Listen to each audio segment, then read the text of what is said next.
Good evening, everyone, and welcome back to Cannon Chatter TV. I'm G Talks Arsenal, your host for tonight's show, which is a somewhat different show. I say that because we've done practically no prep. It's pretty unscripted tonight. So, we're going to just have a little chat with you guys. We thought we'd do a show before the year ends. Obviously, wish everybody a happy new year before we round up 2021. So, I'm joined obviously by the whole team. Got the whole team tonight. Myself, obviously, joined with Stephen. Stephen, how you doing? Yeah, I'm good, mate. I'm good. I'm just finishing up a bit of work here at the same time as talking to you. But yeah, I'm not too bad. I have been back at work for a couple of days now. So it's kind of strange. As you know, I usually take sort of like 6 weeks off at Christmas because of the job I was doing. And now I'm back in retail. My 6 weeks turned to 4 days. So it's getting used to being back at work. But do you know what? I'm sitting down, end of the year show, nice glass of wine. Yes. Got a few crisps, nibbles. I'll be good. Wicked. How was the Christmas? Yeah, it was good. Nice to get a bit of a break. Kids loved it. It's all about them at the end of the day. It's still my kids are 5 and 6, so it's still the magic of Santa and things. So yeah, it was good. What about yourself? Yeah, no, it was really nice. Really nice. It's gone so quick, like the whole kind of Christmas and obviously juggling like family and work. But it's been really nice just to spend time with the family. And as you said, my older two, they're a bit more just kind of open their presents and go off and do their own thing. But the youngest is really what it's about, really. She still believes in like magic of Christmas, so we did the whole elf throughout the month of December, which was like we had to keep finding things to do for this elf to do, which was like crazy. We started to run out of ideas after like the first week. And we actually wrote a letter to Santa and we got a reply from the Royal Mail, which was really, really good.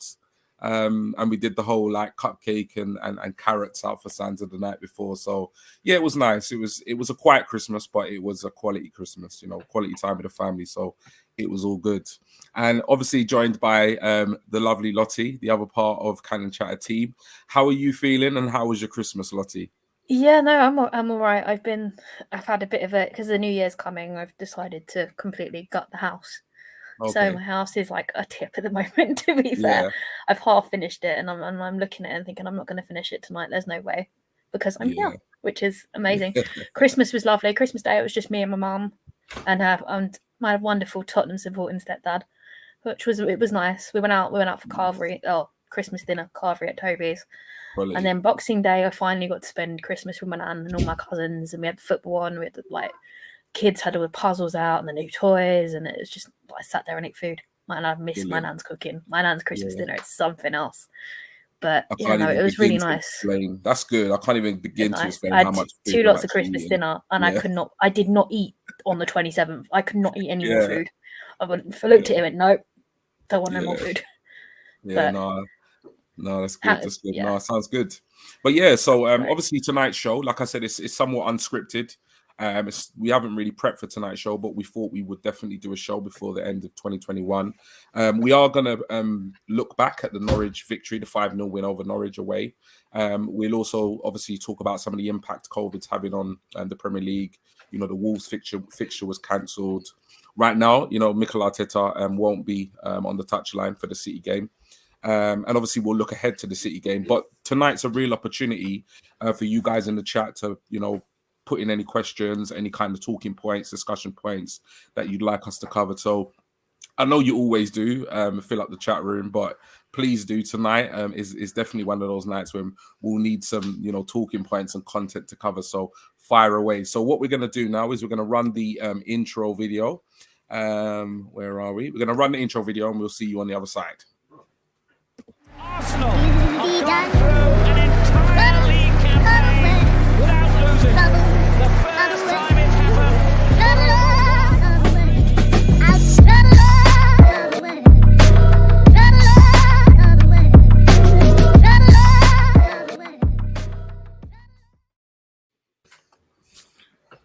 Hello again. So yeah, what we're going to do, we're going to go straight to the chat room and obviously just go through some of the comments before we start tonight's show. Yep. Sorry, I've just seen the last comment that's come in. Leave that for the last, to very, very, very end from Keith. No worries. I wanted to ask you guys about this, about what he's talking about. First off, we've got Matt. Good evening, Matt. Ho, ho, ho. Ho, ho, ho, indeed. We've got Stuart, Harrison, G-Day. We've got Matt again here. Happy New Year in advance, everyone. Happy New Year to you in advance. We've got Barry Fitzpatrick. Evening all. Evening, Barry. Stuart again. Evening, Callan Chatter host. Good evening to you. Chris. I spoke to Chris just before the show via Twitter DM. Hope you're having a good evening, Chris. I think you're at work at the moment, but glad that you can kind of tune in and watch the show. Chris just saying, hi, guys. Hope everyone is well. Stuart, Happy New Year in advance to all as well. We've got Keith saying, hi, guys. Hi, Keith. Happy New Year from Keith. Liverpool can do one. They can always do one, mate. And lastly, we've got here, are your rants scripted then, G? No, they're not. They're not. They're Jamie, not scripted. Jamie, I wish. Yeah. Be a lot shorter if they were. Yeah, yeah, exactly. Definitely. If they were scripted, they'd be a lot shorter. Definitely. It's all Yeah, enough, though, they'd be a lot shorter. But yeah, no, they're not scripted. What I mean by that is we've not really put together any kind of schedule or plan. We don't really have any images to go up tonight or kind of designated talking points. So yeah, it's not scripted in that. But yeah, in terms of my rants, they're completely unscripted. Obviously, I have a little think about what I want to say because, you know, this is our channel and sometimes I can't always say things the way I want to say them or the way I originally thought. But yeah, they're not scripted. They're not scripted. To be fair, nothing on the channel is scripted as such. We always try to put the effort in to make a sort of plan for how we want the show to go, and we have like the graphics and things lined up, so that we can, you know, bring them up and sort of keep the flow and keep the talking points. And that's why we always try to read out everybody's comments as well, and try to answer the questions. But I'm conscious that sometimes people put questions in and we read the question out, but we don't actually always answer them because there's that many comments. And that was kind of the idea tonight, was just to have a bit of fun and make sure that, you know, if you guys are putting questions into the chat, we're actually talking about those talking points, and making sure that, you know, you guys are getting your questions covered. And obviously, you know, we keep talking about it, but we would love you guys to get in contact if you just want to come on the show as well. And that, you know, certainly going forward in the next year, would love to get some more people on. You know, we've had quite a number of people on the show since me and G started this back in March. But would love to get some more ears on and get more people involved.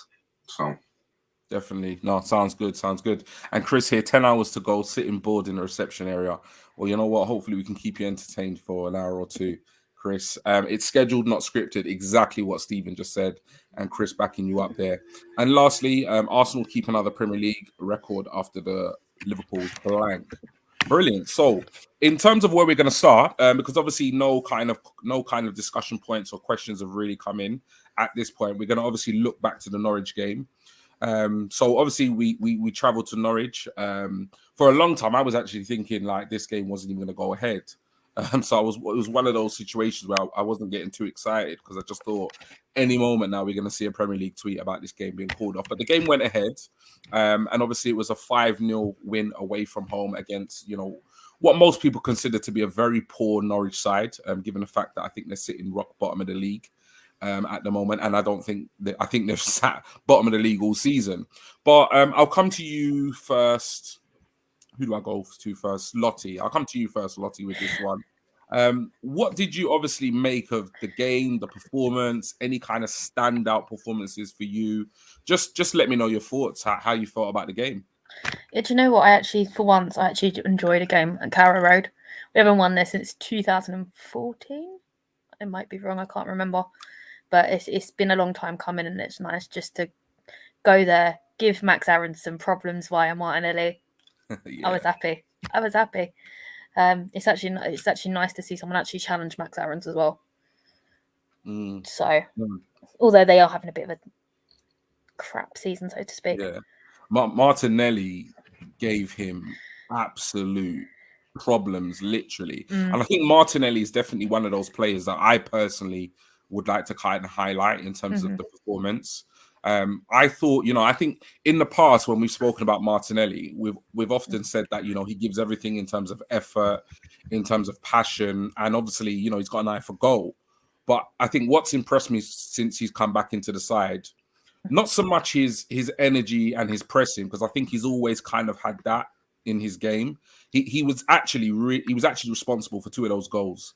Like when he really pressed Aaron's to in the first goal, and then Tierney picked up the loose ball, and then even in the second goal, he won possession before he played it into Odegaard, and Odegaard did the rest. But his pressing was very impressive in that match. Yeah. But I think not only that, his build-up play and his link-up players definitely got better in terms of like his, in terms of his just passing. And I know that's something Stephen has in the past, or all of us in the past, have kind of criticised him with in terms of his build-up play and his passing has not always been the best. But in terms of the victory itself, I know he didn't get on the score sheet. I know he didn't really get the headlines, but I was definitely impressed with his performance, particularly his first half performance.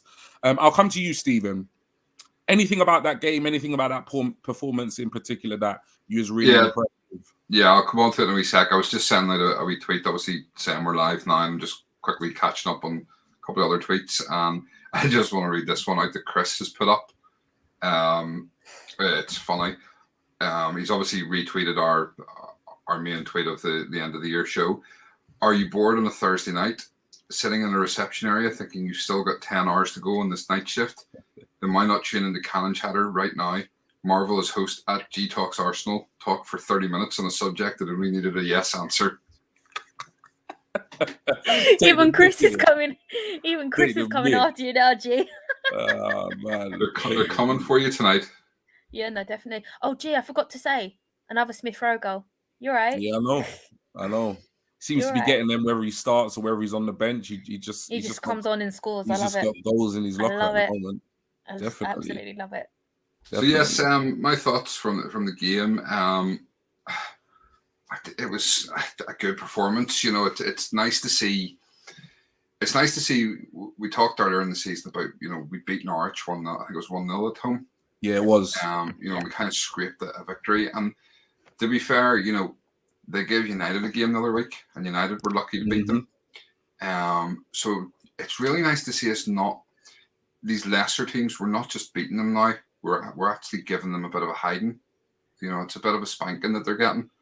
And, putting 5 goals away, okay, there's probably the likes of City, probably put more past them and stuff like that. But for us, it's definitely a positive.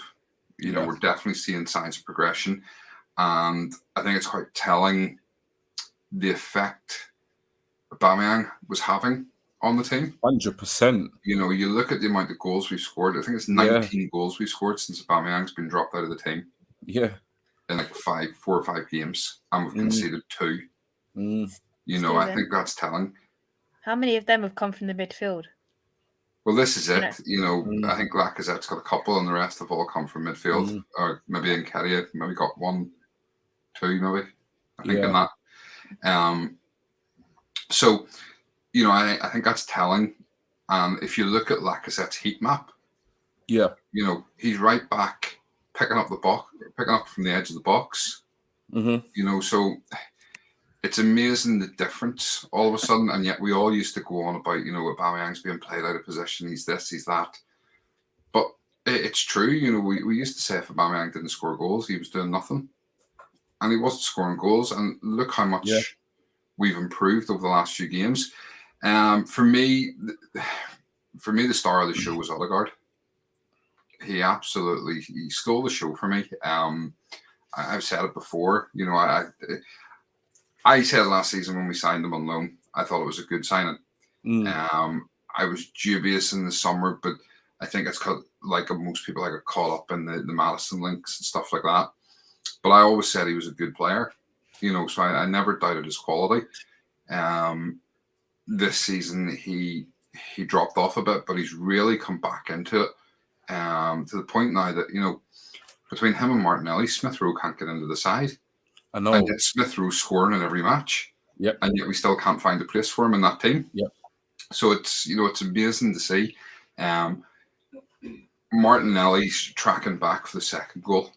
He ran from the left wing across to the right wing to get the ball back. Absolutely brilliant. Fed it to Odegaard. And Odegaard's ball through to Tierney was just absolutely sublime. Yeah.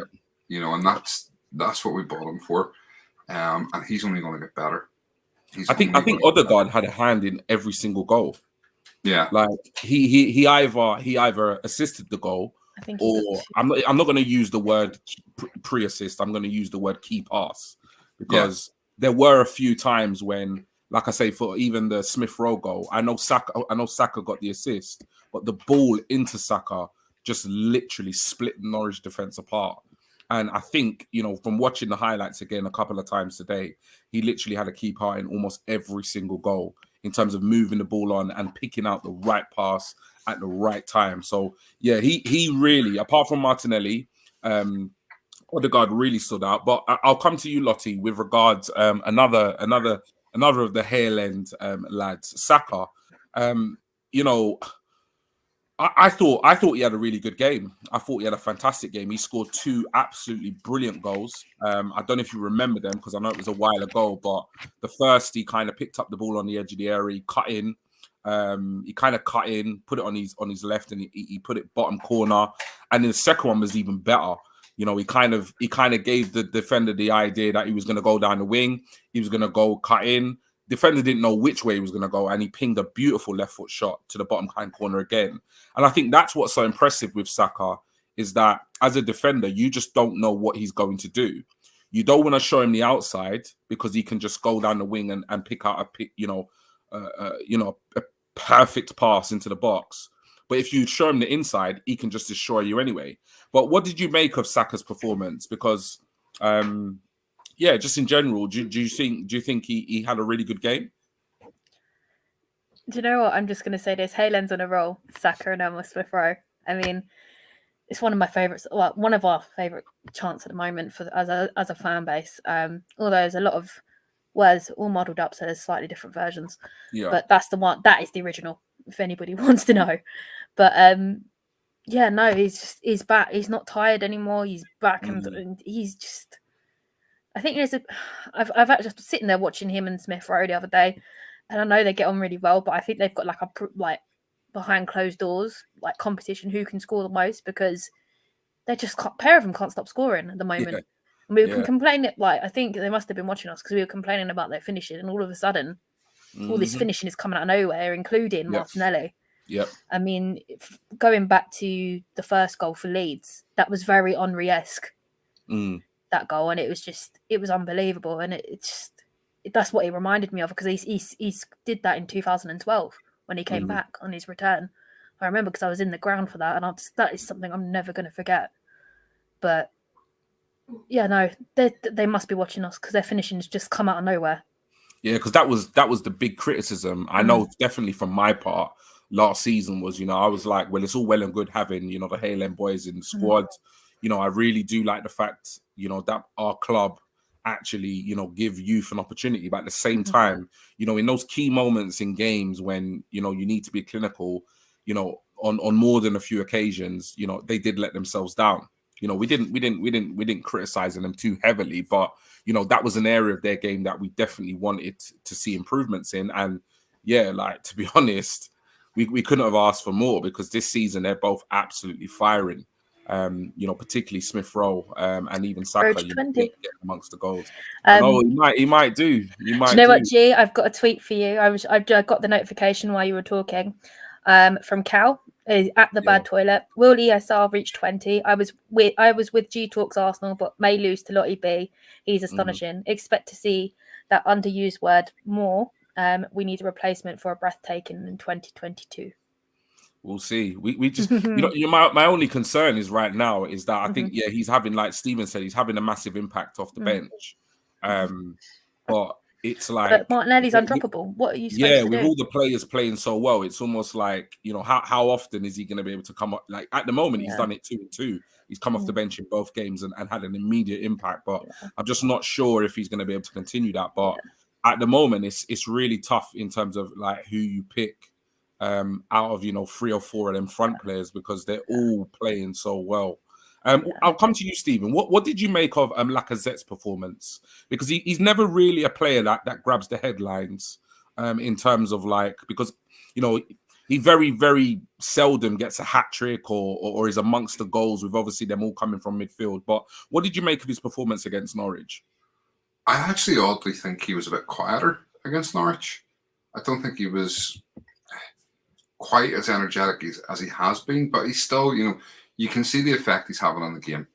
That's the thing. You can see the link-up play. You can see how he's bringing those kids together, and they seem to love playing with him. And he's standing up and being a leader. Yeah, I think that's the important thing for me, is he's being a leader, and we lacked that with Aubameyang. Aubameyang was a good player, but he's not a leader.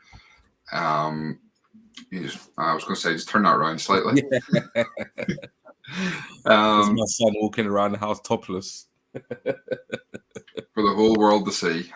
Yeah. Actually, boys, I've got a question for you. Yeah. Do you think now Aubameyang's not here, do you think the attitude around the club's changed? No, he's not 100%. in charge of that team. 100%. Yeah. I think it's clearly obvious. Like the team is playing completely different. It's almost like they were playing with the handbrake on or playing on eggshells before, whereas now there just seems to be a freedom. There seems to be a completely different attitude. So yeah, I really commend the way Lacazette has stood up, because I think there's no doubting. You can see that Lacazette and Aubameyang have a very good personal relationship outside of football.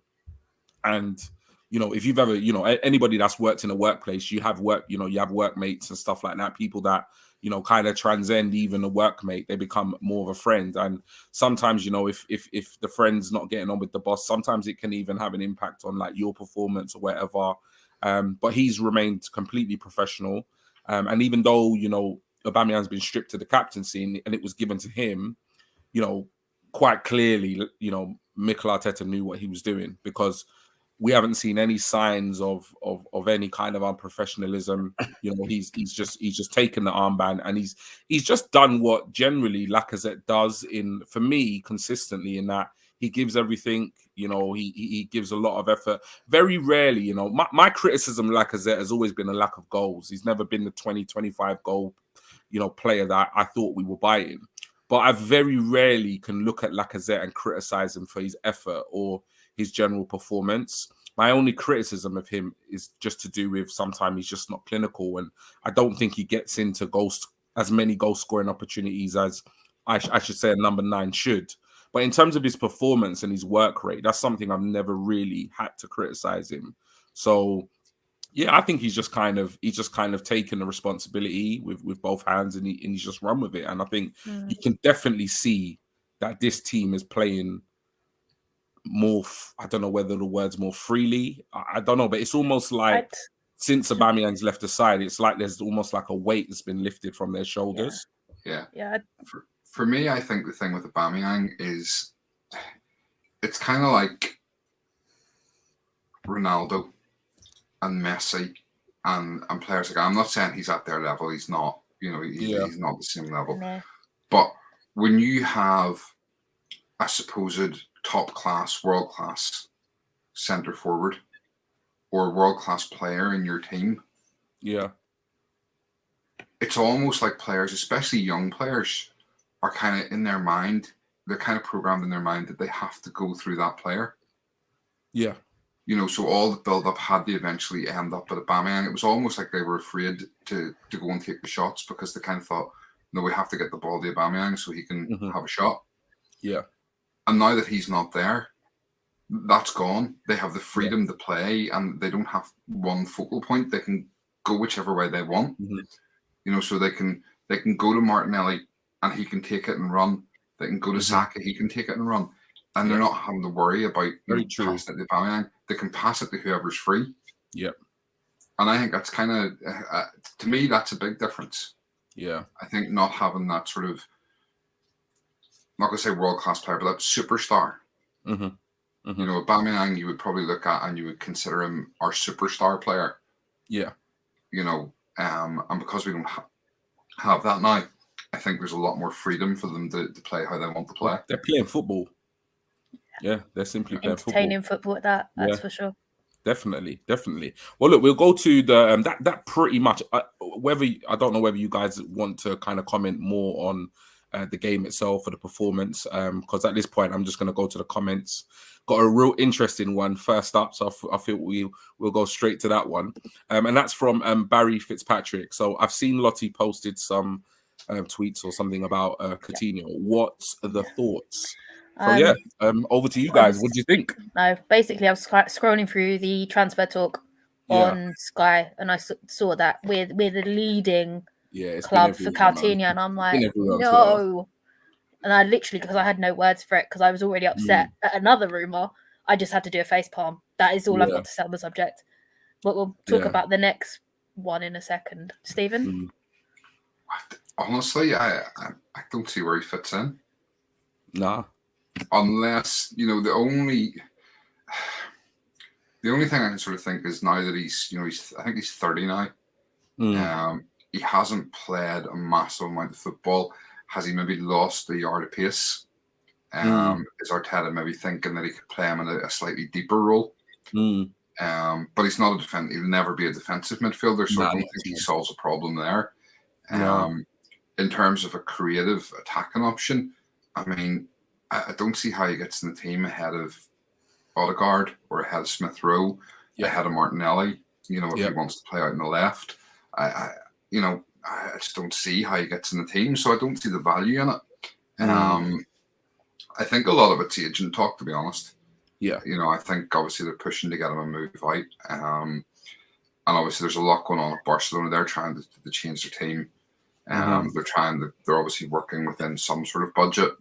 He's on big money at Barca, isn't he? Yeah, he's on crazy money. And I mean, we're not going to pay those silly wages for him. Because that's the other thing. I mean, the money he's on what, like $500,000 a week or something ridiculous. If he's coming in and we're going to pay that, he has to play every single game.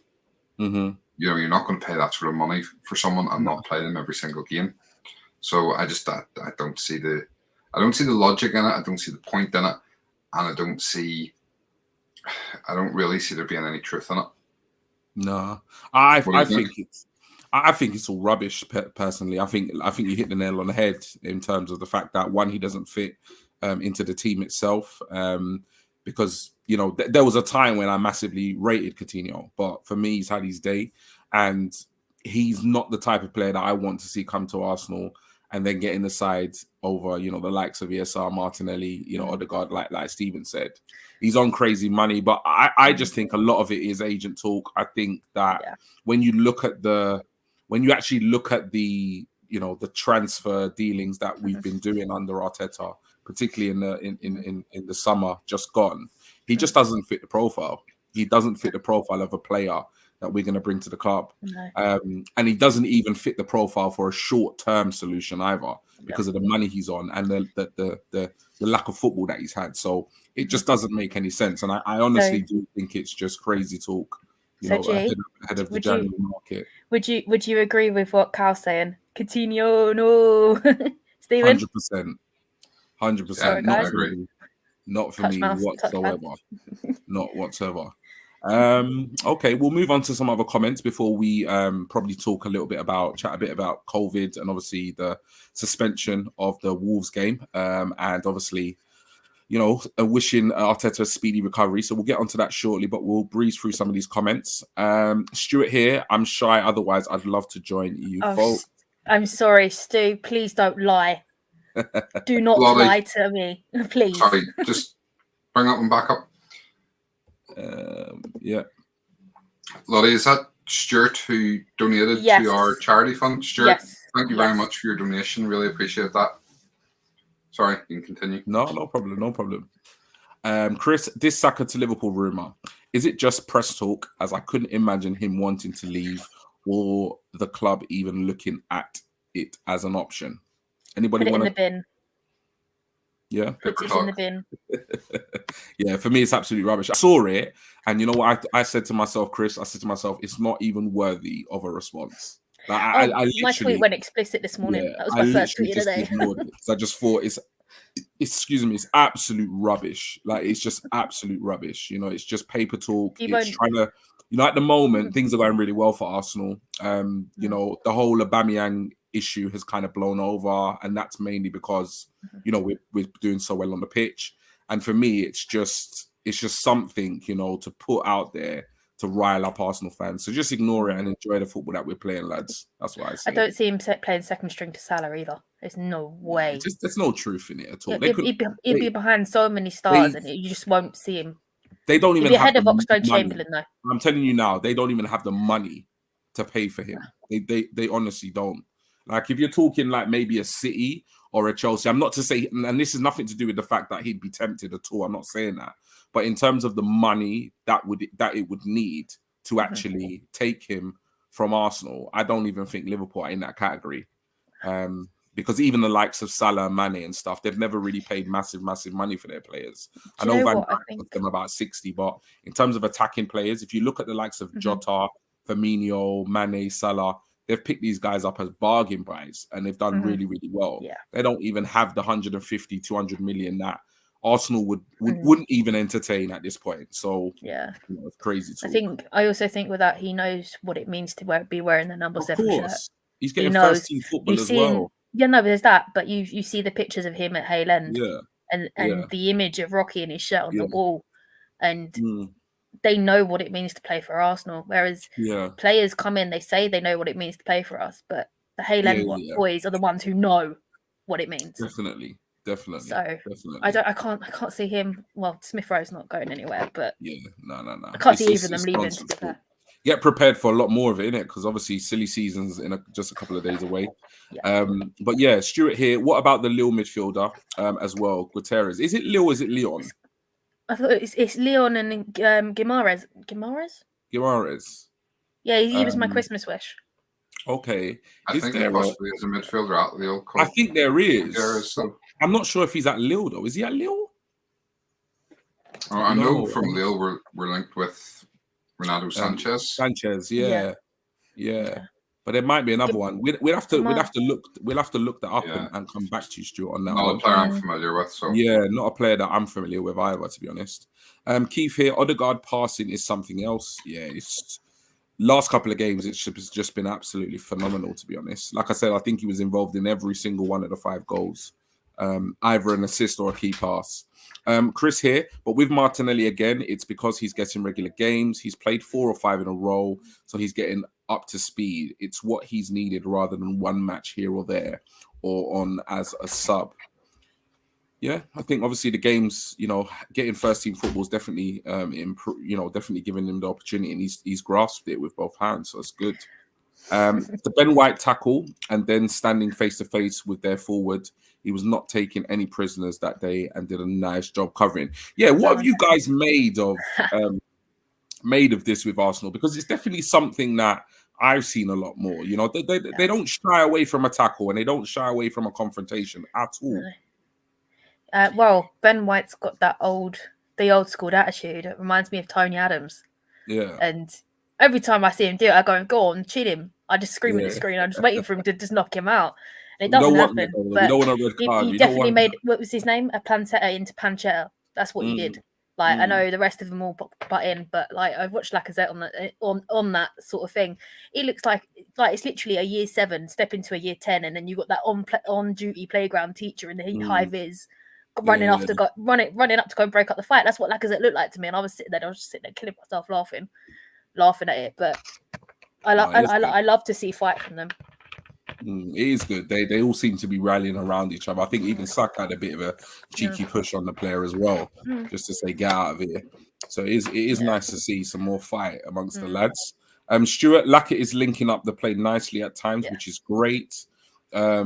Gerard Boyle, Martinelli might be our new number 9, and then Smith Rowe will be on the pitch until when Lacazette goes, the others will rotate. Maybe. We've got here, Chris again, got my crisps ready for that line. So, G, what do you think? We've got Lee Meadows. Hi, guys. Checking in live for the first time a couple of weeks. Really enjoyed how the Arsenal are getting on at the moment, despite the Uber drama. Onwards and upwards. Hope you all had a great Christmas and Happy New Year. Thank you so much, Lee. Hope you had a lovely Christmas too, and wishing you a Happy New Year in advance. Stuart, Martinelli's goal against Newcastle was superb, absolute rocket. Yeah, he's been on serious form. And I think what you have with Martinelli, which we didn't really have with Aubameyang, was that even when he's not scoring, he's involved. He's massively involved. So he didn't get a goal against Norwich. You know, he didn't grab the headlines. But as we've said, in terms of the review of the Norwich game, he was heavily involved in a couple of goals, which is what we want. He did get one, but it was offside. Yeah. What happened to? Oh yeah, that's true. What happened to the subscribers challenge and G's blonde hair and Lottie's 34 tattoo? Well, in terms of an update on the subscribers challenge for the 31st of December, which is tomorrow, we didn't hit the 1,000 subscribers that we kind of set. Oops, just kicked my beer bottle over. That we set ourselves to hit. But nevertheless, everybody who has subscribed to our channel this year, 2021, we are massively grateful. Hugely, appreciate all your support. So we didn't hit the 1,000 subscriber challenge, but the 2,000 subscriber challenge is definitely still in play. And that's for the beginning of next season. We may even have to maybe renegotiate a new target. I think maybe 2,000 is a little bit on the high end. So maybe this is my skin you're talking about. I don't think so. To bring it down, what do you guys think? I'll put it over to the chat room. What do you guys think? No. Maybe if we let's knock off 500. Do you know how much headache I'm getting at home about this? I'm so glad we haven't mentioned it in a couple of weeks, because I've had peace and quiet after post show at home. Oh god. No. To be fair, though, Lottie, that was because I did say that. I said to G, let's not worry about pushing it until the new year. Because we're not going to hit the target for you, so we might as well wait and just really go for it. We'll push like mad come January. So, G, I just want to follow up on something you said there, just in terms of, because obviously talking about the challenge and appreciating the fact that everybody who has subscribed, we massively appreciate everybody that's subscribed and everybody that follows our pages, be it Twitter, Facebook, Instagram, TikTok, on here, people that get involved in the chat, people that come on the channel. We appreciate all the support. When me and G started this back in March, I'll be honest with you, we dreamed of having lots of subscribers and stuff, but it wasn't massively important to us. We always say, and we'll always continue to say, we'd do this if it was only just me and him, or now with Lottie, just the three of us chatting to each other and no one watching. We'll probably still do this because we enjoy it. The fact that you guys come along and take part and get involved means the world to us. It really does. You've no idea how honoured we feel to have that support. And I know, I certainly, from my and G's point of view, when we started, we used to do our first shows and we were doing them and we were trying to keep them under an hour. And, I remember the first show we sort of said, well, we'll do half an hour. And we couldn't figure out how we were going to fill half an hour. And we talked for an hour. And there was only maybe 3 or 4 people watching us. And I think Chris, who's in the chat, has been with us right from the word go. And we kind of worried, and gradually these shows have creeped up and up in time. 2 hours is a regular show now, and some of you guys watch from start to finish, and we appreciate it so much. The love that you guys have shown us this year is absolutely amazing, and hopefully that continues to grow. Hopefully you tell more and more people about us and they come and join in, and we continue to grow as a channel, and as all the pages, and you guys enjoy what we do and want to get more and more involved. So again, thank you so much for all the support and all the love you've shown us over the last the Canon Chatter itself, in terms of Twitter, it's been just over a year. The channel's been 9 months on air. And honestly, we're honoured that you guys show us that love. No, thank you. No, definitely. Not going to say anything more other than that, and just move on to the comments. You need to blank your screen out there and cry. Nah, got a little bit dust in my eye. Keith here saying they're all playing for each other, which is great to see. We've got Chris here. Aubameyang leaving has kind of had the same impact as when Sanchez left, who people said was a disruptive element too. Cal here, did you see that Lacazette has won all 4 penalties in the league? That is a stat. I love that. I didn't realise that. He hasn't scored all 4. Yeah, he's missed. He's missed one, isn't it? He doesn't. He's missed one, does he? I think. Well, he had one saved. Like Fabianski and Aubameyang had 2 saved, or 2 missed 2, whatever you want to say. Lacazette for me would be my penalty taker, other than like maybe Pepe. But yeah, he doesn't miss often, and I'm glad that the miss he did recently didn't actually cost us the game, because that would have been awful, because his performance was pretty good. We are at Arsenal. Good evening. Good evening, guys. Apologies for being late. No problem at all. Glad you could join us. So yeah, obviously, as I said today, we've already done a kind of mini review of the Norwich game. We're going to chat a little bit about COVID and the impact it's having on the game now, and then we're going to move and look ahead to the City game this weekend. But as I said, this show is not massively scripted in terms of like content, what we're going to talk about, what we're going to chat about and discuss. So if you have any questions, if you have anything that you want to discuss that you've seen on Twitter that you want our opinions on, then please just ping it in the chat, and then we will come to it after we've discussed the impact of COVID. So that's basically what I want to speak to you guys about now. So obviously it was a matter of time before we got hit with a rescheduled game or a cancelled game.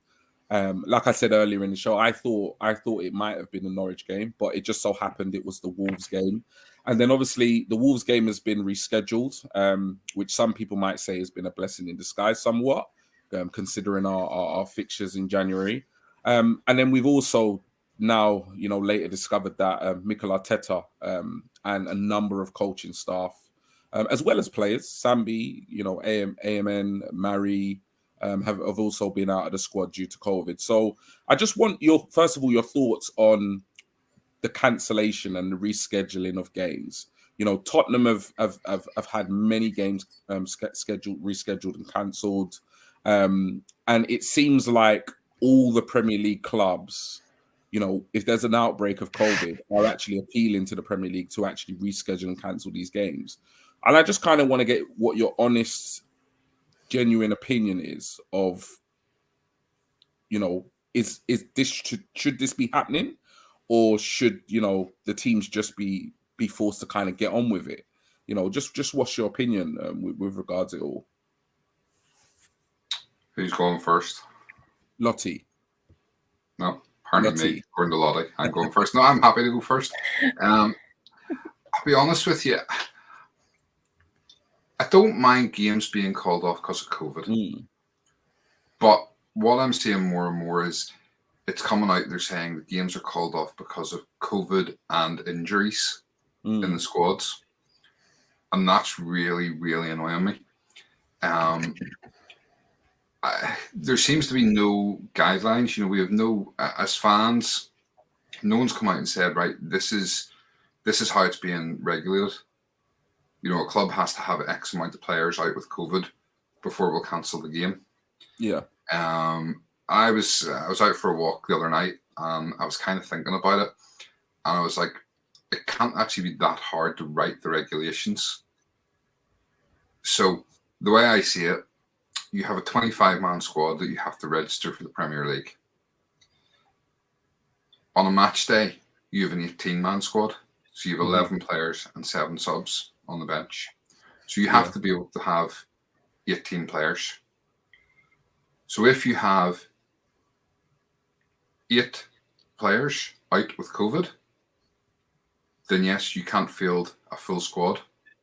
Yeah. So the game should be postponed. Happy with that. If you have 6 players out with COVID and 4 out with injuries, well, you've got another 23 squad. Use them. Yeah. That's what they're there for. This notion that clubs got, Leeds played us, and Leeds had, I think, about 6 or 7 players injured. They actually had more players out with injuries and suspensions than they did COVID. Yeah. So why weren't they allowed to call the game off? They had to play with a depleted squad because they had injuries. Why are all these other teams suddenly now getting away with saying, "Oh, we have players out injured, we can't play"?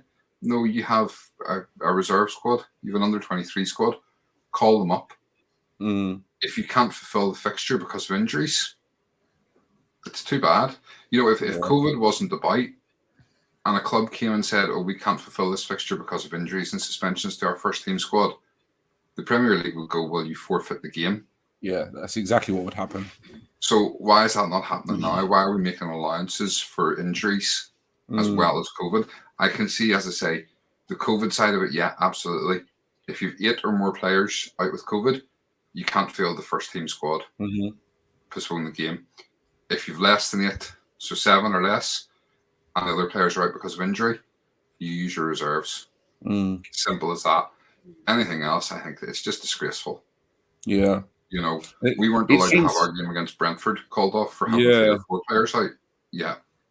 It seems as if, like, you know, somewhat the floodgates have opened, because, you know, you're even getting the likes of, you know, Thomas Tuchel at Chelsea now coming out saying that, you know, whinging and whining that, you know, he doesn't have any fit fullbacks, and, you know, the fact that they're having to play games, and it's getting to the point where it's just like, basically, mate, you know, you're not getting the results you thought you would. You know, you spent X amount of hundreds of millions. You've got, you know, 500, 700 million pound squad there, and you're not in a title. You're not in a title challenge. And all of a sudden, you want to whinge and moan now that you can't field, you know, your strongest side. Well, it's just. I just find it very frustrating in terms of this whole situation, because it's like now the floodgates have opened, and there seems to be like a real kind of grey area. Because you're hearing now it's not just COVID related issues. It's like managers are also now complaining about, obviously, the schedule, about not having first team players, along with COVID, you know, the COVID situation. And I just think like I agree exactly with what you've said, Stephen. I think they just need to get on with it. You know, if they can field, for me, you know, that's the reason why you have an under 23 squad, you know, and the vast majority of those players, they should be vying for a place in the first team squad anyway, you know, so you should be able to call upon them. And I said, and even the thing with Chelsea, what really winds me up, they got 22 players on loan. 22 players on loan. You know, that they could easily, like, they've got a whole 25-man squad, you know, playing elsewhere in Europe that they could call upon. And he's, you know, he's got his knickers in the twist because, you know, James is injured. So yeah, it's for me, it's just, I just think they just need to get on with it. I think if it's a serious outbreak of COVID, and like you said, it's having a massive impact on the first team in terms of like 8-9 players, then yeah, it makes logical sense. But it just seems now that it's just getting a bit silly. And my thing is that, when are these games going to be played? Because you're going to find a scenario where you're going to be playing 3 to 4 times over 7-8 days, which is going to have a you know, very detrimental, you know, impact on your squad anyway. Yeah, so I don't know if you want to add anything to that, Lottie, but well, with the registrations and everything else, Stephen's right about 25, but with the under 18s and the under 23s, that number comes up to 40 players. And Wolves had 9 days to prepare. When they cancelled that with 40, yes, they give us 48 hours notice, but I was furious because I was meant to be going to that game with like there's various people in the chat were meant to go to that game as well, because we all had plans.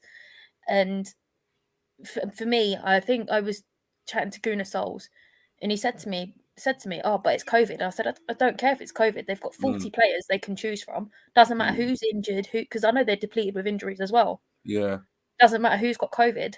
You do what Leeds did. Yeah, and for the fact that Arsenal agreed to that, I can understand, because we're playing again within 48 hours. But I still think it's unacceptable. Yeah, it completely. I know this is really selfish of me, but it completely messed up my week. Because I had a day where my cousin didn't know what he was doing with his 2 girls. Do you know what I mean? That was meant to be that first Arsenal game, and it was just like, what do we do now?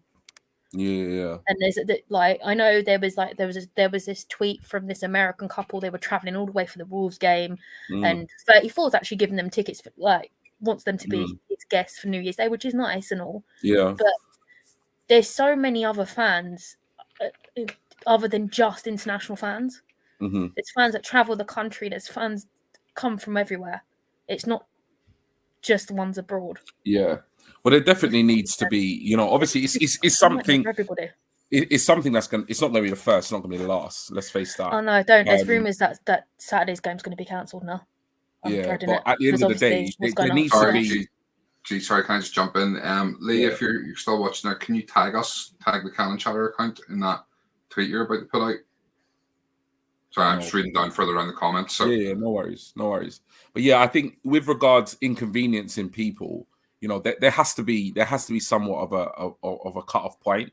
But I do get that it's hard to have a cutoff point, because obviously where people are testing daily and players and staff are testing daily, they'll sometimes the clubs themselves don't know until the next line of tests or results come back. So it's a very tricky situation. It is, but I personally feel just like that in terms of Arsenal, putting my Arsenal cap on, I just hope that we can keep, the outbreak in terms of within the club at, at a reasonable level, because I would just much rather be playing games, than having games in hand.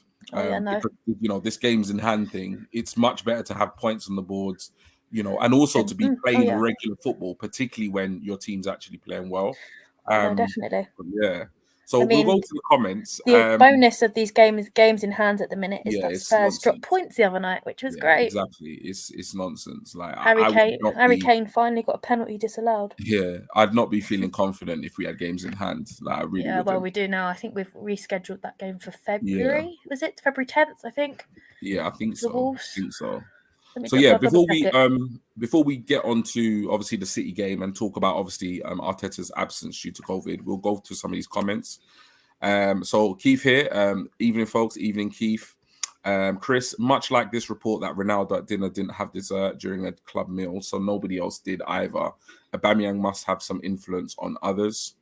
Yeah, definitely. He's an influential player, and he has been for the last couple of years at Arsenal. Morning, guys. Morning, Scott. Happy end of the year show. Let's hope we start 2022 with a huge 3 points. Let's hope so. Evening, all. Happy New Year to all us Cannon chatters and panel. Good evening.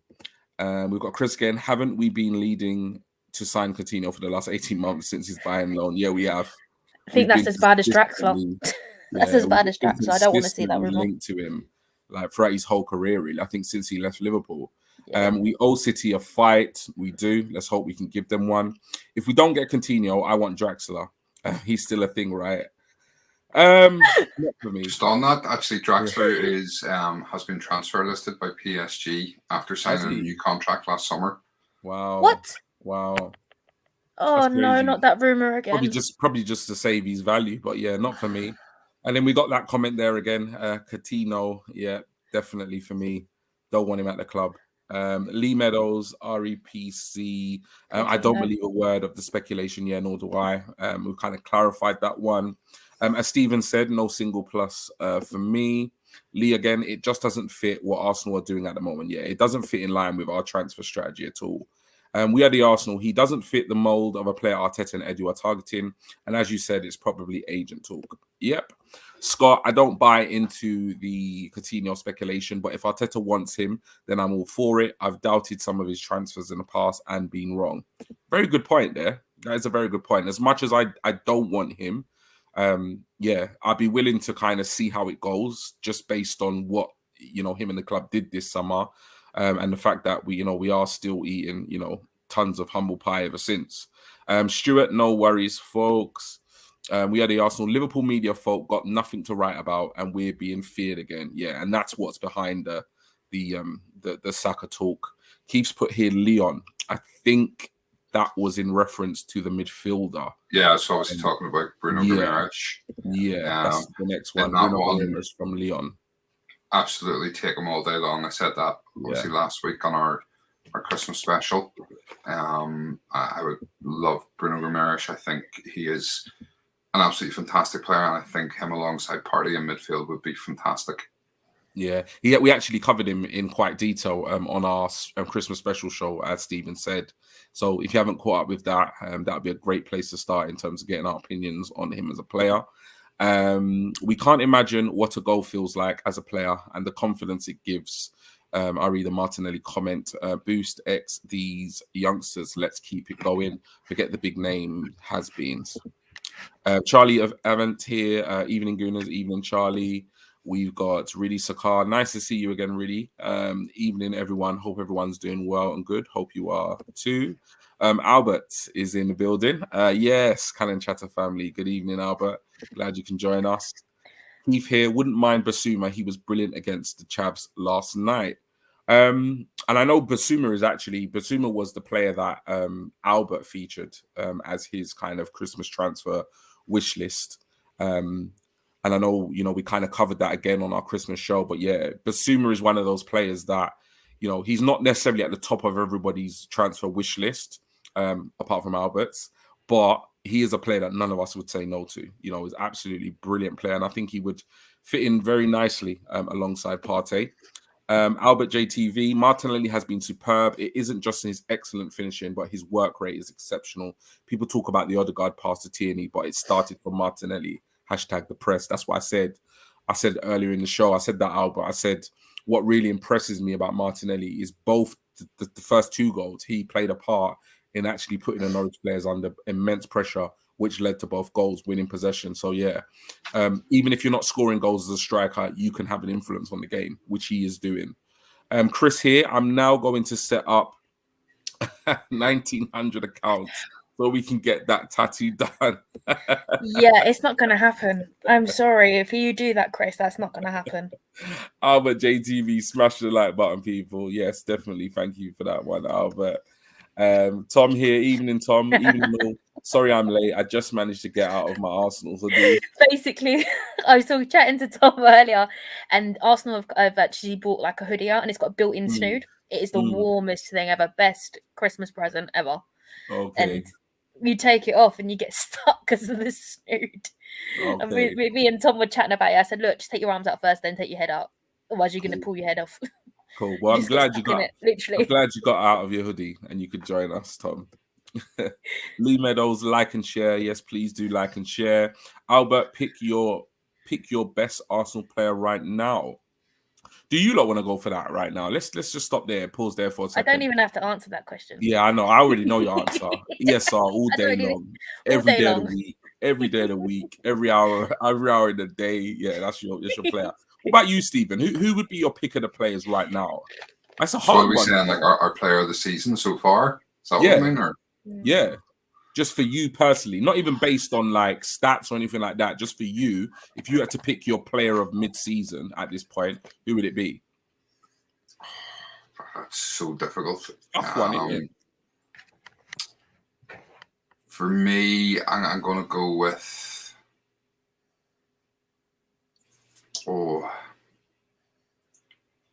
It's kind of between 2. I'm going to say I'm going to go with Gabriel. Okay. I think things changed for us when Gabriel came back into the defence.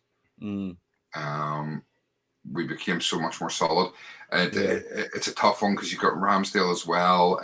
The other big one for me is Odegaard. I think he's massively starting to influence games. Yeah. But that's a more recent thing. Yeah. Yeah. So it's hard to sort of say, in terms of consistency over the first few months. So I think, I would go with Gabriel. Okay, so Lottie, as we know, is Smith Rowe. Stephen has picked Gabriel. I'm going to go with Ramsdale for me. I just don't think a player has had more of an impact than he has just kind of on the pitch and off the pitch with the fans and the players. So for me, it will be Ramsdale. I think his shithousery run you over, to be honest. I love it. He's just been phenomenal. Love it. But yeah, everybody else in the chat, ping over. What would you say? It's a really good question. Actually, thank you for that. I am because it says Arsenal player, it doesn't specify a team. Yeah. Have you been watching the women? I know that Stephen has a little bit. I haven't, not a huge amount, no, if I'm honest. If we're talking the women, I'm gonna have to go with Kate McCabe. She's absolutely incredible. But it's really difficult. Yeah. Having like 15 goal scorers and these girls score for absolute fun, and it's like, where the hell do you choose? Yeah. I mean, I was reading a stat the other day. Our keeper has got the most clean sheets. She's got 6 clean sheets this season. Nice. All the teams in the Women's Super League, which is absolutely brilliant. I'm really pleased for her, especially after the caning she took at, when Barcelona came to the Emirates. They're just a different gravy. I actually watched that game and they got absolutely battered. No, they did. They did. But you've got to, like, when you look at it, you've got to look at. They've got Putellas, which she's literally the Ronaldo and Lionel Messi of the women's world combined. She's absolutely incredible. She's the person who wins the Ballon d'Or every season. Yeah. And it's just she's just brilliant to watch. Dirty player, but she's just brilliant to watch. Yeah. I do have to say with that Barcelona team though, they definitely picked up the theatrics from the men. Well, yeah, they just sound like the way they play football and the way they stitched up Beth Mead. They're just they're similar to the team that won however many Champions Leagues, season after season. They're the current Champions League holders as well. They're crazy. By all accounts, from what I've seen, they're probably gonna win it again this year. Yeah, no, we've drawn Man United in the Continental Cup as well, which is on the 19th of January. At Meadows Park, which is going to be fun. It's quarterfinals. Cool. Going to be good. So season's going well. Yep, 20 quid off to the Arsenal again. Nice. Lacazette, should I stay or should I go? For me, stay. Don't change much at all. Let's run out the season now. So yeah, at this point, obviously, with Aubameyang off to the AFCON. Sorry, Stephen, I don't know if you caught any of that. Who's your favourite women's player? Because it was a general Arsenal. It wasn't specific. Katie McCabe. There you go.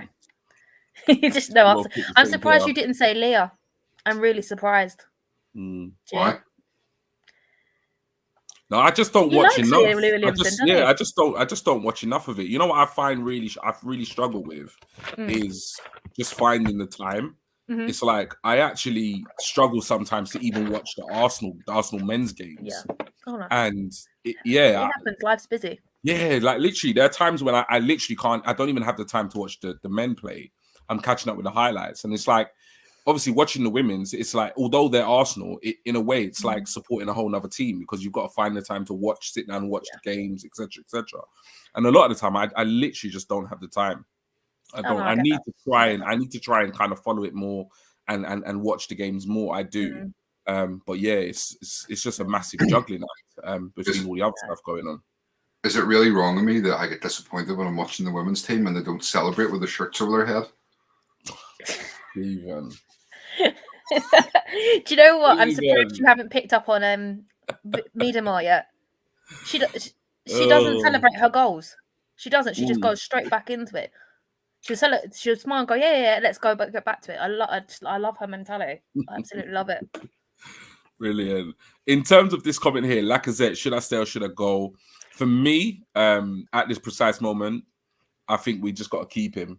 Like I'm not a fan of making him sign an extension unless it's a 1-year extension. But I don't want to see him leave the club in January because I just think right now we need him until at least the end of the season. I would like us to buy a first team striker, but I wouldn't necessarily like to see Laka to go. If it was out of all the forwards to go, it would be Balogun on loan, Eddie on a permanent transfer, keep Laka and bring another one in, if that's possible. For you guys, would you sell or move Laka on this month, or would you keep him till the end of the season? Give him another year, but he wants his last big contract of his career, to be fair. Yeah, I'm not sure if a year is even an option. I say it, and I know you said it, but I don't even think that's an option for him, given his age. But Stephen, would you want him? Do you want him moved on this month or kept till the summer? No, I think for all you would get for him at this point, with 6 months left, for all we'd actually get for him, I don't see the value in moving him on. Yes, I agree. We need a first choice striker. Yeah, but I think he's proved over the last few weeks. He knows he's going. He sort of made it clear that he's refusing the contract. He's basically said he wants to go in the summer. And I get that he wants his last big payday. But he stood up and been counted. As I said earlier on, he's been a man. He's not played up in any way, So I've no reason to think that he won't put in the effort until the end of the season. I would keep him till the end of the season. Yeah, definitely. I think it's pretty unanimous that we'd all keep him at this point to the end of the season. I'm gonna read this out, but we're gonna come back to this and probably discuss it when we're looking ahead to the City game. And from what I've seen on Twitter from Lee, I'm not sure the City game will go ahead. So yeah, we will touch upon that when we preview the City game shortly. Chris, I think it's been used as an excuse. Squads are so big now that I'm sure teams can find 11 players. You can honestly say Chelsea need a game called off when they have over 20 players out on loan. Yeah, and that's what I said. It's just, if there's ever a team that cannot complain about squad depth, it's Chelsea. It's absolutely just ridiculous from them. And for me, it's just a result of the manager being under immense pressure from Roman Abramovich. He knows, like Roman knows that they're not in this title race at this present moment. And he knows if he doesn't bring home another major trophy this season, he's getting sacked. So he's just looking for every excuse in the book. Really, Saka. Who's annoying me though at the minute? Yeah. Klopp. I've not seen much about Klopp. What's Klopp annoying you about? He's just turning into the next Mourinho. He's just moaning about everything. Because results are not going his way. That's what it is. Yeah. It's just, it's not fair. This isn't fair. That's not fair, And then he turns around and tries to play it off that, I love the winter games and stuff. Yeah. He's so annoying now. Yeah. Was he complaining? Did I read right when he said, was he complaining about the AFCON? Yeah. I think he was. Yeah, for me that's very unprofessional of him. I get why I get why the AFCON can be quite frustrating. But I think from a manager at his level, I think he should I think he should kind of review his opinion on that, because we did just play the Euros while there was a whole pandemic across 10 countries, It's like AFCON's in one country. And it's just like all of a sudden there's a song and dance about it. But yeah, we could probably do a whole show on that. Really, Saka here. City have probably stayed back in London after last night's game at Brentford. Ben Bennett, spot on. Good evening, Ben. Spot on regards to COVID. Joke, our game was off Tuesday. First team, under 23s, under 18s. The squads are big enough. Get the games played. Yeah, that's my opinion. Absolutely agree with you. Chris here. Let the women play the games. They will just go and get on with it without moaning. 100%. Yes. 100%. Literally, these girls. I've seen these girls being thrown on their heads, and they still get up. Yeah. Apparently Millwall had a 15-year-old on their bench tonight, Tuchel crying about internationals. Yeah, he's a bit of a joke at the moment. Do you know what? The school had to give him a permission to be on that bench. It's mad. Crazy. Good on him, though. Good on him. No, Gary Neville came out to his credit and said, get on with it. For a Man U player, he's worth following for me. Chris, Spurs will moan again in April when they have to play free. Yeah, they will. 100% they will. And this is what I was saying. These games have to be played at some point. And then when, you've got the 3-4 games in 7 to 10 days, everybody's going to be crying about that. So just play them.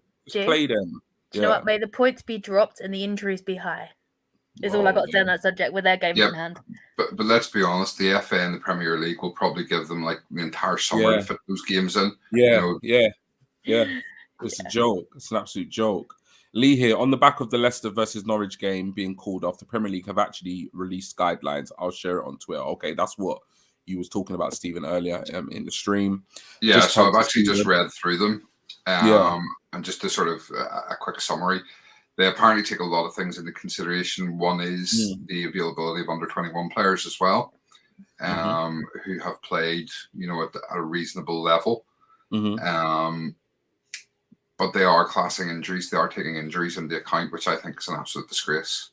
So I'm going to give it a read after the show.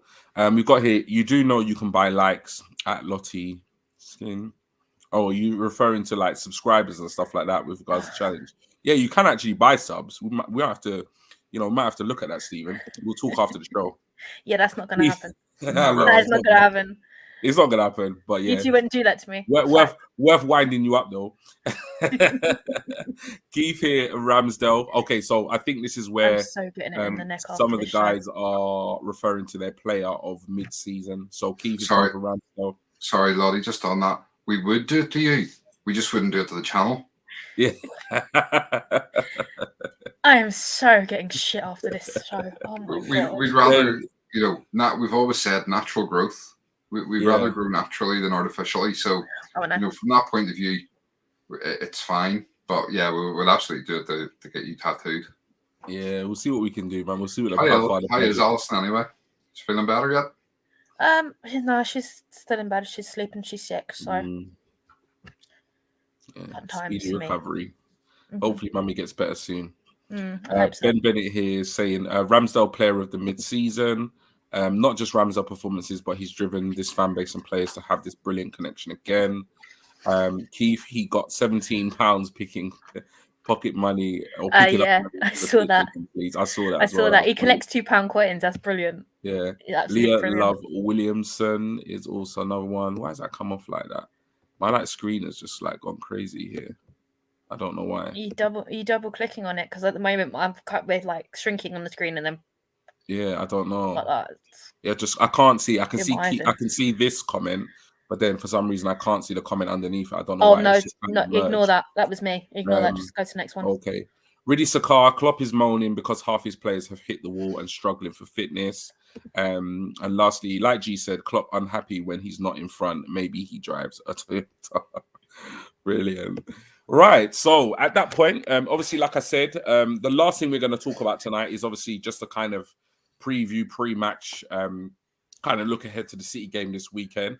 Fingers crossed it goes ahead. But, rumors on Twitter is that it's probably going to get cancelled, but we'll discuss it anyway. So, yeah, where do we start with this one? Well, I'll come to you first, Lottie, this time, and I'm going to come to you first. You can't skip. You have to go first this time. I'm going to this game. I don't want it to be cancelled. You're going to the game. Yeah. How are you feeling if it about is this cancelled, fixture? it means I get a lion. So I'm quite happy with that. Yeah. I don't How like are you Klopp feeling about the fixture, though? Oh, do you know what? I'm not. This is going to sound really cynical on me, but I'm not expecting any points at all. Yeah. I'm just going there to watch some football. As much as I'd love us to turn City over, and I'd love Pep to put a weaker team out. Yeah. It's not going to happen. It's just not going to happen, especially with the boss out as well. It's just not going to happen. I mean, the AirPods Albert's going to get his time to shine, which will be interesting, I think, to see what he comes up with. Because he's always got his AirPods in. Yeah. Pitch side is interesting.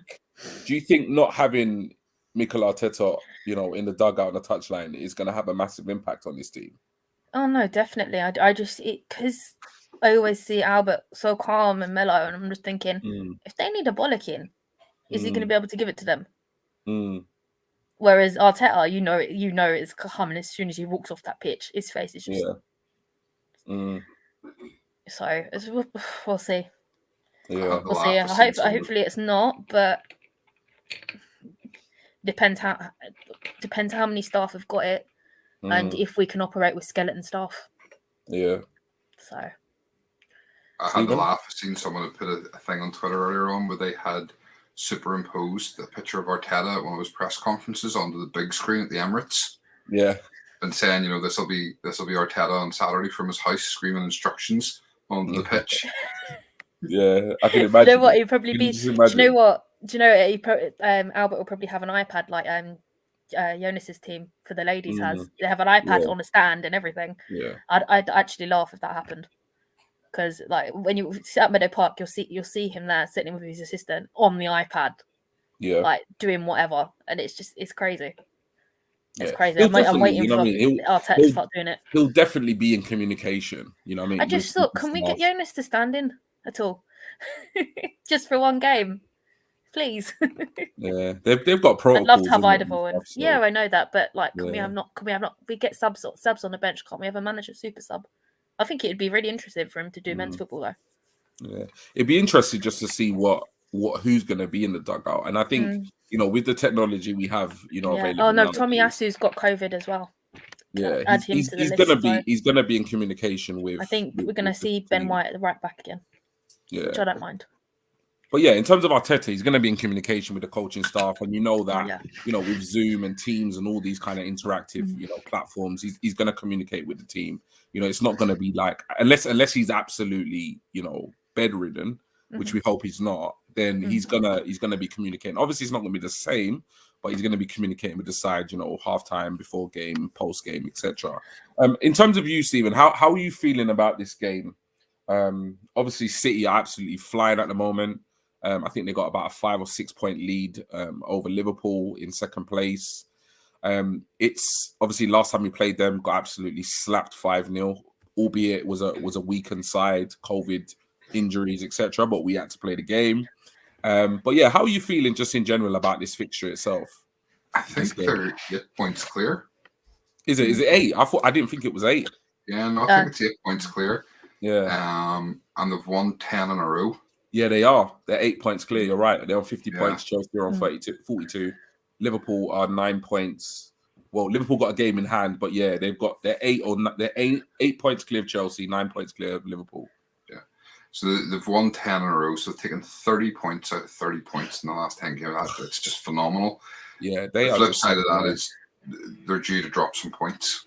Yeah. You know, they can't go all season at that pace. You know, they will drop points. Because every team will drop points. Yeah. It's one of those things. So let's hope, you know, unless you're an invincible, that is. Well, the Invincibles drop points. I mean, let's be honest. Yeah, I know. How many games did we draw that season? It was like 14 draws or something that season. Yeah. But do you know what? I'm quietly confident that we can get a result. Okay. I hope so. That'd be a very good start to the year. Right. I think we could surprise a few people. Boys, I got one question for you. Do you think our favourite 34 is going to get a red card tomorrow on New Year's Day? Someone said this to me, and I'm like, do you know what? It wouldn't surprise me. Nah, I can't see it. I can't see it after getting his red card against City in the opening 2 or 3 games. I can't see it. If you ask me, will he get a start? Hell yeah, he's going to get a start. He's going to be playing. But I don't want to say it because it will probably happen. But yeah, I can't see him getting a second red in the same fixture. But yeah, I can't see it. But yeah, we'll just have to wait and see. In terms of team selection, obviously we haven't prepared a team or anything. Sorry, like Stephen, do you want to answer that one? What one? What I just asked you. Stephen didn't give me an answer. His face just says it all, to be fair. Sorry, I didn't even. The question was thrown at me. I wasn't even prepared for it, so I didn't. Yeah, no, it's fine. I know. I'm just doing this tonight. I was just sitting there thinking, oh, I wonder. Do I think you'll get a red card? No, I would agree with G. I don't know. Did anybody see his interview or the comment? I'm not sure if it was an interview he did or the comments, but basically that your man Ornstein did for The Athletic. Put out a piece this week, and apparently, 34 had said about he feels a lot closer to the fans again, and what was it? Sometimes he backs out of challenges because he knows that in this league he'll get sent off, so he has to he has to try and back out. And it's like, well, where was that attitude against City? Maybe he's learned his lesson. Yeah, and also, I've seen a lot of people really bigging him up on Twitter because he came out and said that, while he's at the club, he'll give his all for the club. And it's like, well, yeah, you're paid by the club. I'd expect you to give your all for the club. I expect you to be professional until the day you leave. And don't stand there and say you love the club and you want to stay. You wanted to leave during the summer. And until the day you leave, I expect 100% professionalism.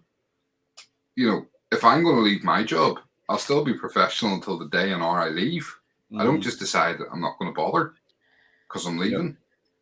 I keep going. So to praise someone because they've come out and said, oh, I'll be professional until the day I leave, absolute joke. Yeah, it's crazy. He really is. And he thinks that's going to, and unfortunately, I was going to say he thinks that's going to win fans over. Unfortunately, it does. It does win some fans over, but I'm sorry. That empty shirt is see-through. It really is. You know what? I read those comments. See right through it. I read those comments, and as you said, and I sat there and thought to myself, I think it was one of your phrases, Stephen. He twerked for Roma and the move all summer, and then you've come out and said this. Like, I'm just not interested in what you've got to say anymore. I'm really not. Yeah. Like, it's just a waste of hot air. But to answer your question, Lottie, no, I don't think he'll get sent off. I think he'll play, but I don't think he'll get sent off. But I think he will be putting some. He will cost us goals this weekend. I think we need to start putting 50p on him getting a card during a game. I literally make £20 every time from a pound coin. It's brilliant. Mad. Okay. Go ahead, yeah, no problem. Yeah, so in terms of obviously team news, we didn't prepare like a kind of pre-selected side or anything like that. But I don't know if there's even a point in asking who who starts in goal and the back four. As Lottie said, I think Tomiyasu is still out. So that pretty much maybe determines. So obviously, if we start there, because Ramsdale's a given, if we go with the notion that this game is going ahead and Tomiyasu doesn't play at right back, who do you want to see play at right back, and who do you want to see deputise at centre back for this game? I review. I don't mind. It's a tricky one. It really is a tricky one because I thought Ben White was grand against Norwich at right back, with Holding coming in and playing alongside Gabriel, but this is City. It's a different story. And I think White and Gabriel are forming a really good understanding, and I'd be inclined to sort of want to put them back together. Yeah. The question is then, who do you play at right back? Cedric or Maitland-Niles is going to be your options. But is Maitland-Niles going to be on a plane on Saturday morning on his way to Roma? Yeah, we just don't know. So it's a tough one. I really don't know. I think we've probably seen the last of Pablo Mari. I think from rumours, I believe he could be on his way out in January.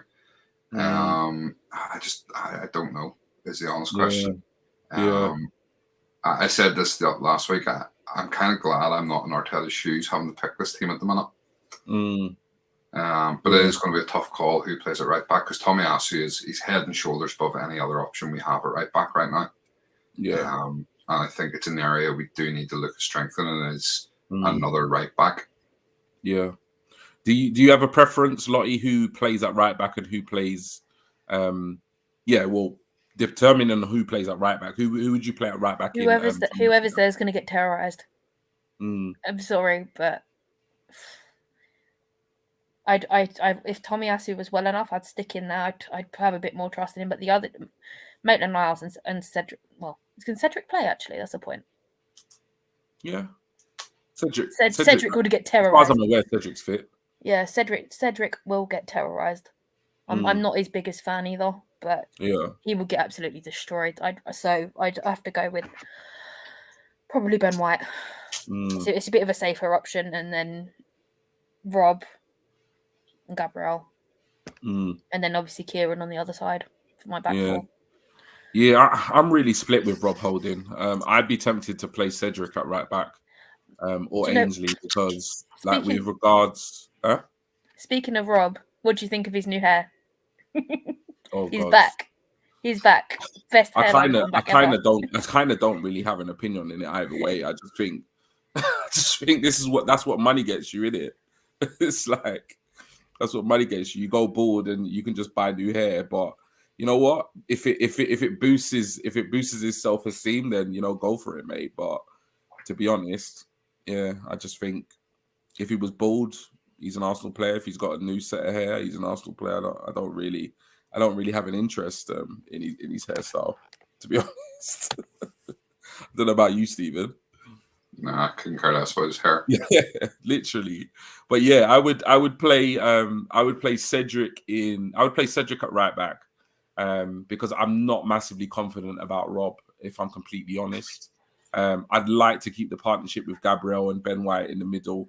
And I know Cedric is probably likely to get absolutely terrorized, like you said, Lottie, but I would probably just put him there, because I think anybody. Yeah. Gee, Cal's just made a good point. Tavares can play it right back. Yeah. It'd be interesting to see who Arteta actually picks. But yeah, he could definitely do a job there because he's played there before. Obviously, moving outside of the defense, if we look at obviously the middle of the park, we know who's going to play. But who would be your two centre mids? Because Partey's not available, right? No, he's still there. He's still there. Yeah. Okay. So who would you play in the middle? Partey and Sambi. Okay. Lottie? There's no other answer for me. It's exactly the same as Stephen. Yeah, I haven't seen Sambi in so long, and it's just like. Yeah. But we know who's going to play. But we know who will play. Yeah. Yeah. So. Yeah, definitely. Yeah. I think I kind of share that opinion. That's who I'd like to play, but we know who will play. I think the tougher choice comes with the rest of the side. If we imagine that's the way we're going to set up, and then we're going to have a number 10 and then 2 wingers or 2 inside forwards and a striker, who would be in those 4 positions? So we've picked Ramsdale. We've done the defense. We've done the pivot in the middle. So in terms of a number 10 and 2 Sambi's got COVID. No, he's back in training. No, he's back. He's back in training. He's back. Yeah, he's back in training. I just saw Chris's comment pop up. Yeah, somebody else commented about Maitland-Niles. I'll stick with Sambi. They had said about Maitland-Niles, but he's back as well. Yeah. So in terms of the 4 other players, like in the lineup, who would you go for? Number 10, right wing, left wing, and centre forward. Don't see any reason to change the 4 that are playing. Cool. So we got it's 5 on the bounce with one. Yeah. So Odegaard, Martinelli, Saka, and Lacazette. Yeah. I know I can see Lottie's face, and she wants to try and find a way to bring Smith Rowe back in. But as I say, where do you fit him in? Yeah. It's a hard one. What about you, Lottie? I wouldn't change it. I don't want to say it, but I wouldn't change it. Yeah, he's still come off the bench and score though. It's fine. I have my Smith Rowe shirt on. Every time he scored, I've had that shirt on. So it's like match day routine now. If I'm going to the Emirates, match day routine. Smith Rowe shirt, go. So even when I was watching the Norwich game, I was sitting in there and my cousin was saying to me, "Oh, he's not going to score," and I went, "Watch him come off the bench and score." Yeah. I was sitting there so smug. He said, "You know what? I'm really glad I didn't agree to give you that £50." I said, "Well, you should have. It would have been the easiest money I made all year." So I just sit there smug, like, yeah, sorted. And Stuart just said it for me as well. Yes. We'll see. We'll go to the comments now before we come back for score predictions. Lacazette is key right now, as we have no one better to do this or do his role, but we need an upgrade ASAP. He collected the 17, but then the towel boy took it, or Bielsa's translator. Keith, be happy if we don't just roll over and put up a good show. Miss Mikel Doe. Do you know what? I think that's all we ask as fans, especially. Like, do you know what? I'm not just going to put it to the fans on the ground. It's like fans everywhere. That's all we ask from them, is to show a bit of fight and don't roll over and just let them do what they want. Definitely, that's what we want from them, innit? We want some effort, we want some fight. We know City are by far, a superior team in terms of resources, in terms of players. But yeah, if they can put up a fight and actually put in a performance and be in the game, that's what we want. Can't Arteta do team talks on video chats at the start and halftime? And that's what I said. Yeah, I said with the technology, look, a lot of us work remotely now, having never stepped foot in an office. So it's not ideal. For me, it's not even close to him being there and actually, being with the players. But yeah, he'll have communication with the squad throughout the game. We know Mikel watches the show, so if he needs a hand, we'll do a live stream for him, and he can come on here, and the players can watch this in the changing room. Not a problem. Yeah, so Mikel, if you want that, just drop me a DM. We'll get it set up. Definitely let us know. Mike here. Evening, Cannon Chatter gang. Evening, Mike. NDB 30 TV. Good to have you back. Good evening, all. Good evening, you. We've got here. Can't see us rolling over until a new manager comes in. No way, we are back. It's different. That's confidence. That is oozing confidence. Definitely. I like the odd sound of that as well. 3-0 win, pays 75 to 1. Wow. Okay. It was an unfair red leg one for me. It was an unfair red leg in leg one for me. Oh, as in the first fixture. The first game, yeah. There's 2 fixtures this season, so leg one. Yeah. For some reason, the next comment, I don't know if one of you want to bring it up, because I can't. Skip it. I can't bring it up. For some reason, it's just gone weird on my screen. That was me. I think that was me again. Oh no, I blocked that one. Yeah. We've been getting, just for anybody that sees them, we've been getting a number of chatbots come in, and they're basically links to porn sites. Yeah, but it blocks, like, for some reason it's blocked the beeper one, but then I can see, like, that's where that's where me and Stephen blocked it, and then it comes up on my screen. This person's blocked, and then obviously I don't know how it affects you, but I don't know. There's like a Stuart Harrison one behind this one, which I can't see, so I don't know. Next one is TSG22_HD. We want the fans to make the stadium loud, like when we are playing Spurs, because I'll be booing Man City if they go down easily to get little fouls. With Stu's comment, that was the one where ESR comes off the bench and scores the winner. I've already put it on the screen. Okay, no problem. Chris here. Hi. Hey, I'm getting paid £10 an hour right now watching Cannon Chatter. #easy money. And lastly, Ben Bennett, if we start like we have most games or most times this season, then we could give it a real go. Missing Arteta is a massive loss, as he's a big influence in how we have started games, particularly this season. Right, so that's the last comment there. So yeah, anything else with regards, obviously, the City game, or anything you want to talk about with regards Arsenal, guys? Before we go into score I can think of right now. For me, this is the opportunity now for you guys in the chat, through your questions, and what do you want us to talk about? If it's transfer links you want us to talk about, if it's players, if it's performances this season, anything at all, drop your questions in now. This is your opportunity to influence what we talk about. Cool. Oh, Stephen, what's the update on the scoreboard for this goal score prediction? I did this the other night, Lolly. I do it because I'm annoying. Yeah, hold on. I've got to bring up my other screen here. One sec. Right. You just talk on while I find this. No. So yeah, but yeah, for me, nothing really. I just hope that the game actually goes ahead. Yeah, I do. Is it scheduled for Saturday or Sunday? It's Saturday, 12:30 kickoff. Do you know what? I don't mind an early kickoff, but it's a case of New Year's Eve and then it's New Year's Day, so it's like, yeah. I'm really do I hoping go out? Do I stay in? Yeah, I really hope it goes ahead. At the same time, it's like the last thing I want to do is to like start my new year off with a spanking at City. So I really, really hope the lads do put in a performance. It's all right. It'll be all right for you, G. You can just turn the screen off. Yeah, I'll be in the stands, cold. You're gonna be there. So your update, Lottie. G is last with 8 points. Ooh. Then it's me with 11 points. You have 12 points, and the guests / viewers have 15 points. Nice. Wow.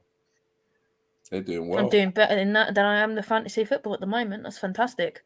They're doing well. The guests are doing well, boy. Beating us to it. Chris says here, talking about Ramsdale, you should check out his interview with Ben Foster about how he was messed around by Sheffield United when Arsenal were trying to sign him. Not seen that, but I'd definitely give that a watch. How are you managing FPL? You know what? I've been doing all right recently. Do you know what? Nobody DM'd me their scores, Stephen. I don't think anybody wanted any prizes. Nobody DM'd me any scores. I even checked my message filters because obviously I've got them on. Nobody wanted any prizes. It looks like you get to keep them, Stephen, or you can send it to G or me. Yeah. You already have a mug. Yeah. That is true. But I read, do you know, the one mug I do want at the moment is the Matchdays one. The Smith Rowe one. The third kit one. It's a beautiful mug. Absolutely really beautiful. TSG, yeah, so a very kind sponsor. I've been trying to get one of those from Dan. I noticed. He sponsors us at the Matchday shop. If you haven't checked out, make sure and go and check that out on the matchdayshop.com. TSG 22_HD. My birthday is Saturday. Happy birthday. Happy birthday. Happy birthday in advance. Hope you have a lovely day. Missed mine about the unfortunate habit of conceding in the first 15 minutes. Stuart here. I hope it goes ahead. I have to get up at stupid o'clock for the City game. Yeah. Mike here. The interview was hilarious. He said he collected £17 from the Leeds fans. And then COVID killed #FPL. Yeah, it's having a massive impact on teams and players selected and stuff. I've had to change my team and just like take a bit of an L with transfers because I think it was the last game week had about 4 players out, and I was like, well, I'm just going to get no points unless I just take the hit. So yeah, I took my biggest point hit. Yeah, last week 30. I did 9 transfers. I can't believe I did that. It was so much points. Sometimes you got 9 times 4 is what, 36 points, and I was like, no. Sometimes I couldn't use my free hit twice in a row. Yeah. But I will say that I've managed 50 points the last 2 weeks, so I'm happy. Definitely. Chris here didn't know there were any prizes. Stuart, happy birthday. TSG22 _HD for Saturday. So yeah, didn't know there were any prizes. I think Chris. I don't think if you want open jet. I think Chris might have missed the show where Stephen mentioned that. Yeah, so I have a Cannon Chatter mug in this box to give away. And what we were doing was it was over the remainder of the year.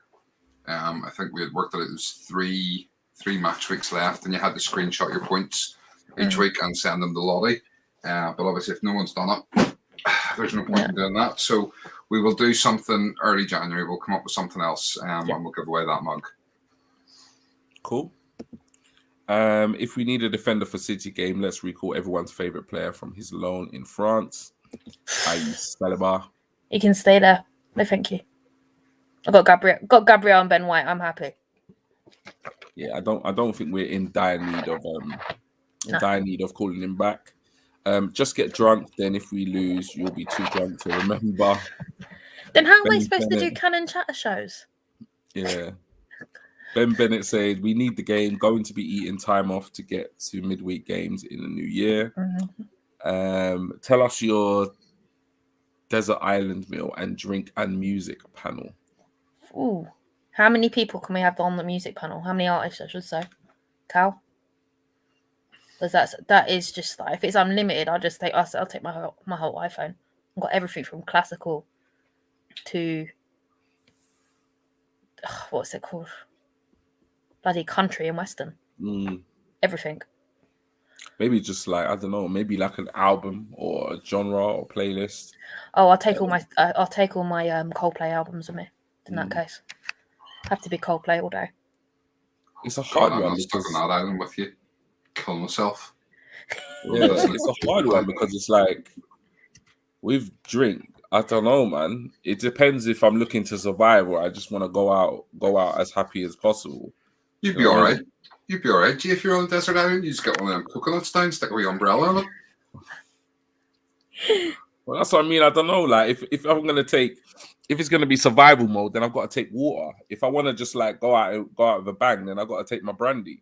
Do you know what I mean? But the thing is, if it's on an island, there's going to be a stream with water. So not necessarily, though. You might be surrounded by. Obviously, unless it's a desert. Yeah. Actually, no, it's a desert island, so there wouldn't be. Never know. You might find an oasis on there. There's got to be water. Meal wise, I have no idea. I don't know. I literally don't know. I can't even think on the spot for that one. Stephen, you wanna chip in? Yeah, well, I mean, you're going to be on a beach, so it's going to be barbecue. So I think a nice barbecued tomahawk steak. Yeah, barbecued tomahawk steak, maybe some corn on the cob, like a bit of barbecue corn on the cob. And the drink, I'm really quite partial to this at the minute. This is a Barefoot Jammy Red. Okay. Red wine I was telling you about. It's lovely. Yeah. So yeah, probably that because it complements the steak as well. Music wise, certainly not Coldplay. I don't know. music-wise, I listen to most stuff. Yeah. It depends what mood I'm in, I think is the thing. I don't know. Music is a tough one because music has so much ability to affect your emotions, you know, and trigger things. In that, you know, certain songs will remind you of certain things. I don't really have one sort of particular band or anything that I really like listening to. I listen. I get in my head that I want to hear a song, and I'll just go. I'll just go, Alexa. Hopefully, everybody's Alexas are lighting up at the minute.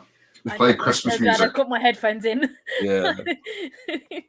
I was waiting. So that if that's worked for anybody, let me know. But yeah, you know, I'll just randomly say, right, Alexa, play. Like the other day, I was listening to happy hardcore, just because every now and again a wee bit of happy hardcore to you know, to get you motivated and get you up and going. Yeah. So like I say, music wise, I don't know. I couldn't answer that question because it all depends on the mood you're in. But yeah, nice barbecued steak, bit of red wine, bit of barbecue corn on the cob. Perfect song. Cool. Lottie, we had Coldplay. What about the food and drink? Oh, it's definitely got a bit of grilled chicken for me. Corn on the cob and some spicy rice. Drink? It's got to be a bit of rum, innit? Got to be rum. I mean, what are you going to grill your chicken on a desert island? I don't know. I mean, I think it's just like what would it's not. Cal said it's not survival, so yeah. That's what I mean. If it's not. I saw that comment come up, and he just said, he said here, no, not survival G, just the best things. If it's that, then yeah, it's gonna be brandy and coke. It's gonna be like either curry goat and rice or brown stew chicken and rice. Even though I have nowhere to cook it, but if it can just fall out of the sky, that's what I want to fall out of the sky. And music-wise, it would probably be something like Bob Marley. I wouldn't necessarily say it's my favorite music, but it's just timeless. It's just an easy listen. Like I could put it on in the background, I could listen to it, I could have it blaring, and I could enjoy it. So yeah, it's just, I wouldn't necessarily say, obviously an amazing artist and stuff like that, but it's just an easy listen. It's just music that for me is just timeless. I heard it when I was a little kid. I'm still listening to it now, and it's something I've not really got tired of. So yeah, it would be brandy and coke, brown stew chicken and rice and peas, and a Bob Marley album. Nice. And weirdly, one of Bob Marley's sons actually follows the channel. I know, that's crazy, isn't it? Yeah. That's crazy. Yeah. Can I just kind of go back on mine a bit and just sort of say, if it literally was on a desert island, and obviously the cooking wasn't limited, for me it would be like the ultimate meal is steak with prawns fried off in garlic butter, king prawns fried off in garlic butter, pepper sauce, chips, tobacco onions, bit of corn on the cob, glass of red wine. And if you're on the beach listening or eating that, bit of Jack Johnson in the background. Nice. Steven's got the detail. Do you know what? I was sitting there thinking about the music, and if I had to narrow it down to one song, it's got to be "Riders of the Night." Producer said, "Paddy." It's literally a solid Arsenal song. No idea what that is. You two need to go and look it up. It's like I'm disappointed. Riders of the Night. Yeah, Be Jesus said, "Paddy." Okay, I have to Google that one. Yeah, you should do. If you've heard of Over and Over Again, haven't you? The Arsenal chant. That's the song it goes with. Okay. So, yeah, but here's the thing: if you're stuck on a desert island, well, not stuck on a desert island. I listened to that solidly. If you're having a real chilled out night, relaxing on a desert island with a nice meal, a nice drink, and a bit of music, do you really want to be thinking of the stress of Arsenal? Well, I won't know what's going on. I just enjoy the song. I literally leave my house. I have that on my headphones all the way till I get to the pub, and then from the pub all the way into Emirates Stadium. Yeah, literally on repeat. That's I listen to it at least 50 to 60 times. The pre-match. It's a pre-match thing. I have to drive to work the morning. That's your ritual. Oh God, good luck with that. TSG22 underscore HD. Thanks, Mike and Stuart. I'm there on Saturday for the game. Chris says, if nobody did it, then I'm claiming the mug right now. Hashtag Rock Garden. Stephen. So am I. Stuart says, I was on about for his birthday. Cow here. Okay, just the food and drink, then Lottie, which we've answered. The Mr. Arsenal podcast, evening to you. Death Row last meal, movie to watch. Wow. I'm gonna go with Fernando's and probably West Side Story. Not the new one that's coming out, but the proper old school one. That's one film I can sit and watch for hours. I used to do it when I was when my granddad was alive. That's my favorite film. One, man. It's an absolute classic. Death Row movie to watch. Well, the Death Row meal for me has got to be, like I said, it's got to be my Caribbean food again. But for movie, I have no idea, and it sounds a little bit weird that I'm going to say these because they're both prison movies. But it's got to be Shawshank Redemption or The Green Mile, one of those two. Yeah, it's weird, isn't it? Because they're both prison movies, and I'm on death row about to get killed. But they're just great movies. Like they're like the first ones that kind of come to mind. There's so many though. I always have this argument with people about best movies or top 10. I find it almost impossible because there's so many to choose from. But in terms of great movies, that the top of my head, it would be one of those two. Stephen? Meal-wise, yeah, probably the same as the Desert Island. So that would be my favourite meal. Movie-wise, I think if I was on death row, I'd probably want to go out with a smile on my face. So it would have to be a comedy of some description. Good shout. Good shout. So I'd probably go with, I think, probably about a Happy Gilmore. Okay. Yeah, it makes sense, to be honest, on reflection, probably be worthwhile watching something happy rather than sad prison movies, which I picked. No, cool. The Mr. Arsenal podcast, Coldplay. We've got Cal here. No, not Survival G. Okay, we looked at that one. Keith says rum, just rum. Keith also said Bob Marley and Sinatra. Yeah, I've got to go with one of those, a timeless artist. Chris says, anyone notice Monster Munch only did their Ghostbusters promo on beef and flaming hot, but not pickled onion? Hashtag pickled onion is a no. I'm just going to breeze past that because that comment has no weight or merit on this show because pickled onion is the best. It won the poll. Let's move on. Keith. Fun fact about Sinatra. Here, a fun fact about Sinatra. Did you know that Sinatra tried to have Elvis Presley killed? No, I didn't. I had no idea. Yeah. Oh, Sinatra's because Nancy had a bit of a thing for Elvis, and he was insanely jealous. Wow. How did he try and do it? That I'm not sure of. I think he tried to hire a hitman or something, and it obviously didn't come off. But yeah, he needs Sinatra. He probably needed counselling, then, man, because that's jealousy at the highest. That's jealousy at the highest level. Wow, I didn't know that though. Interesting fact. Bruce Springsteen, Donna, meat and chips. Must have garlic and chili sauce and rum. You know what? Donna kebab. That's not a bad shout. I do love that. I haven't had any dinner tonight. That's why I'm eating Pringles. I've not had any dinner today either. I need to eat myself. Yeah, I've not had any dinner tonight either. That's weird, isn't it? None of us have eaten. That's weird. No. That's because we're dedicated to this show. Exactly. Keith rum, fingers up. Keith got here chicken tikka masala. Chris, stop talking about food while I'm here eating bloody Chris. I know I'm getting hungry myself now. I'm hungry. I've already done that. I've done that. Yeah, I've done that already. Mike says yes, it's a class song, proper tune. 158 points past 3 game weeks for FPL. Jamie's the only one who's actually there. Yeah, he's just DM'd me his things. Cool. Unfortunately, Jamie, we're not doing it anymore. We'll figure something out in January. Yeah, and that's about it. I think we should just go back to score prediction. So, what do you guys? I'll come to you first, Lottie. City game, Arsenal. Hopefully, it goes ahead. What is your score prediction? 3-2 City. 3-2 City. Betting against the boys. Oh man. Honestly, it's honestly that's what it's about. So yeah, 3-2. So Lottie says 3-2. Please, before I go to Stephen and give you mine, do put your score predictions in the chat. Obviously, love for optimism, but be realistic as possible. What did you say, Stephen? Can you pick someone for the charity bet? I'm gonna go with Mike because it was the first one that came into the chat. Mike Harneman. Optimistic 2-2, literally just because it was the first one that I saw. Yeah, I think that's actually fair. That's fair. That's the only real fair way of doing it.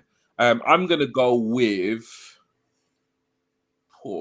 I get why you said 3-2, Lottie. Like I'm literally not getting onto you. Like it's they're the best team in England. It's gonna be a tough game, a real tough game, and I think having Arteta not there. Can I change my thing to this? Can I change my thing to Arsenal postponed, Man City postponed?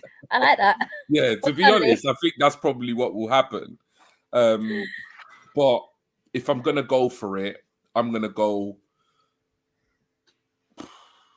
the other way. I'm going to go 3-2 Arsenal. So I'll go 3-2 Arsenal. You'll go 3-2 City. Just need, while Steven's still sorting out the odds and stuff in terms of getting his, we're going to go with Mike Hanneman's bet, the £1 charity bet that we do each week for a game, with an optimistic 2-2, just because it was the first to ping through. That's why I'm going with him. I completely forgot about the competition. James, that's not like you. You're so competitive. Keith has put here 1-1. Come on, you Gunners. Chris has put, sorry guys, but I think 4-0 City. As good as we are, they're on another level. And yeah, I do understand it. And if you notice, for the first time, probably all year, we've got so many draws. It's so many people writing draws, and it's because they probably can't bring themselves to say we're going to lose. But yeah, it's a tough the fixtures one. are coming thick and fast. I mean, we've got City, we've got Liverpool, we've got Forest. Yeah. And then our next league game after that is bloody Spurs away. Yeah, it's tough, man. What did you say, G? Sorry? I said 3-2 Arsenal. Lottie said 3-2 City. And Mike, the charity bet, said 2-2. The Mr. Arsenal podcast says 2-2.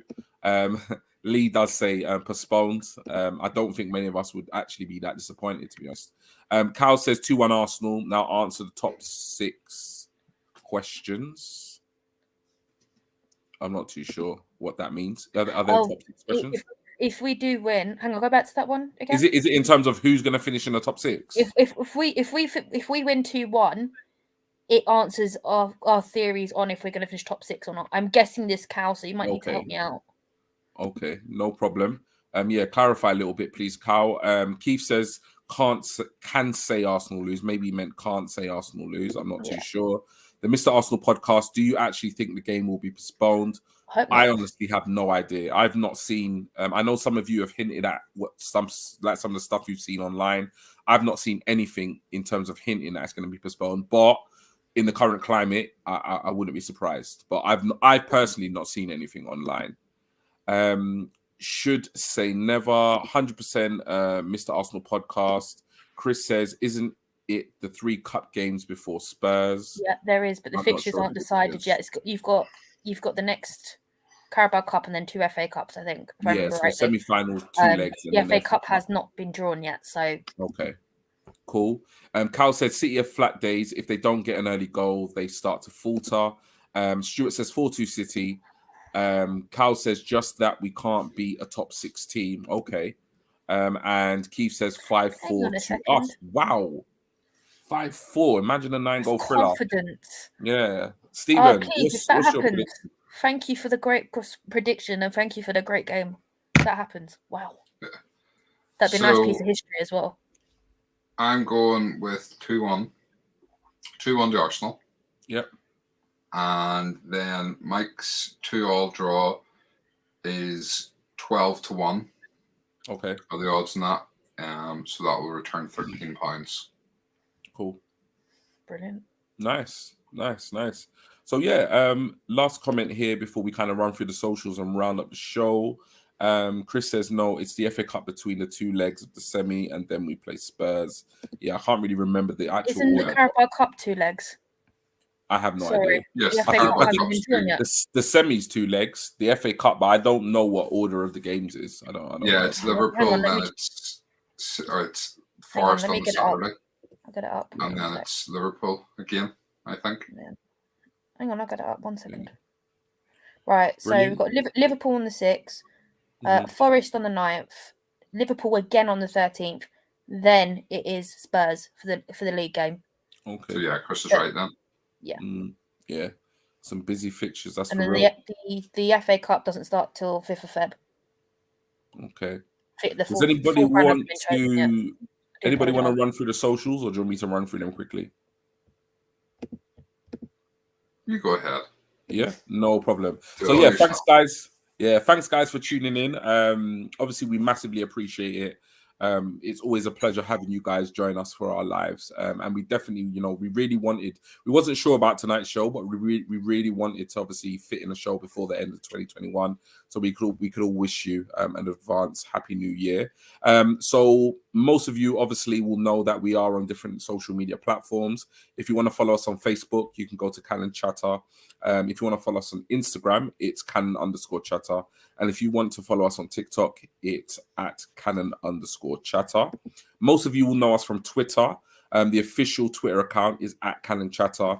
If you want to follow Stephen, it's at SB Cannon Chatter. If you want to follow myself, it's at G Talks Arsenal. And if you want to follow Lottie, it's at Lottie_B with 2 T's and 2 I's because somebody beat her to it. Lottie also has a blog. Tell us all about the blog, please, Lottie. Yeah, no, it's all up to date now.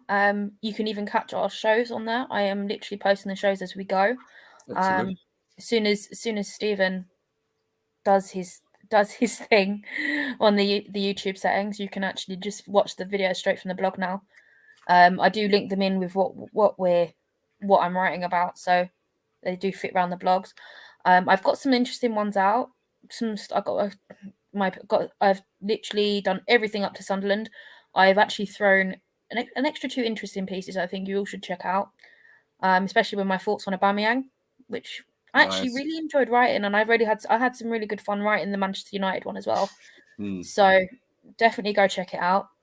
I've still got to sort out Sunderland and Norwich, and obviously City from Saturday.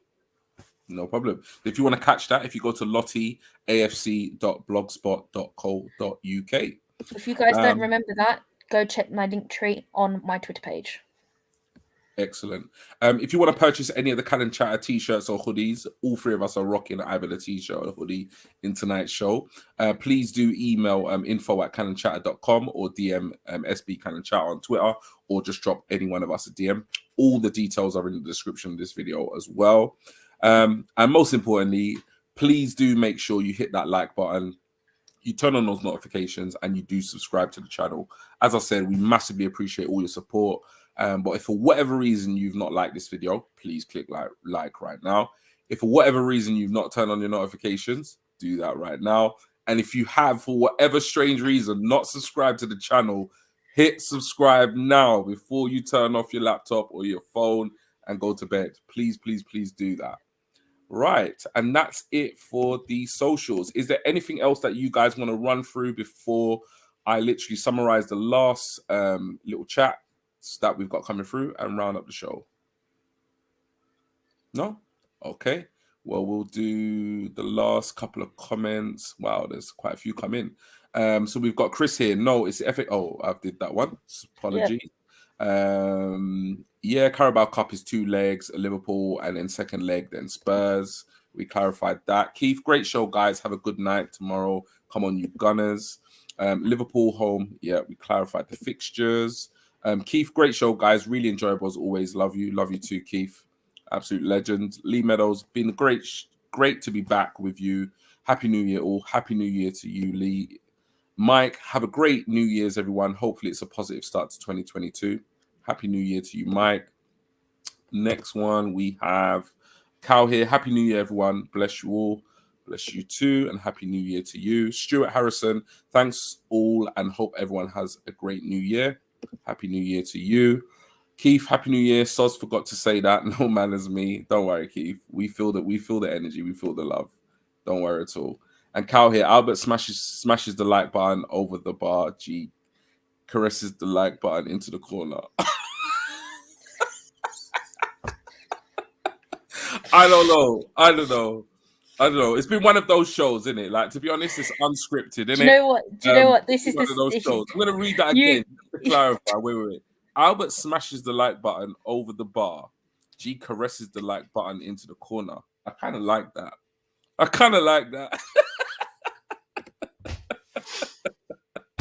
It's been one of those shows, isn't it? Anything goes. At least it wasn't as bad as the other one the other week. That was hilarious. I know, it is what it is. It is what it is. Plus, I've had a couple of wines, so I feel a bit merry now. Chris is saying here, great show. Hashtag 8 hours to go. Keep going, Chris. You'll get there. But yeah, that's it, guys. So yeah, thank you for tuning in. I just want to, obviously, from myself, wish you all a massive, fantastic, brilliant, happy new year in advance for tomorrow night celebrations, whatever you're doing. I hope you're safe and sound and you enjoy your time. Stephen, any last words? No. As I said earlier on, just thank you to everybody for your continued support. And we'll be back Monday night, I believe, with a review. Hopefully. And listen, we hope to bring much more great content to you next year. We hope to continue growing the channel, and we hope that you keep coming back to watch and getting involved. And as I say, if you just want to come on, get in contact, we'll get it sorted out. And just thank you and Happy New Year. Definitely. Lottie? I just want to wish everyone a Happy New Year. Stay safe. And let's hope I am wrong with my score prediction. I'm quite happy to take the hit on the points for that. Let's hope you are wrong. And yeah, for me, really and truly, last words is, look, bring on 2022. And until then, keep chatting.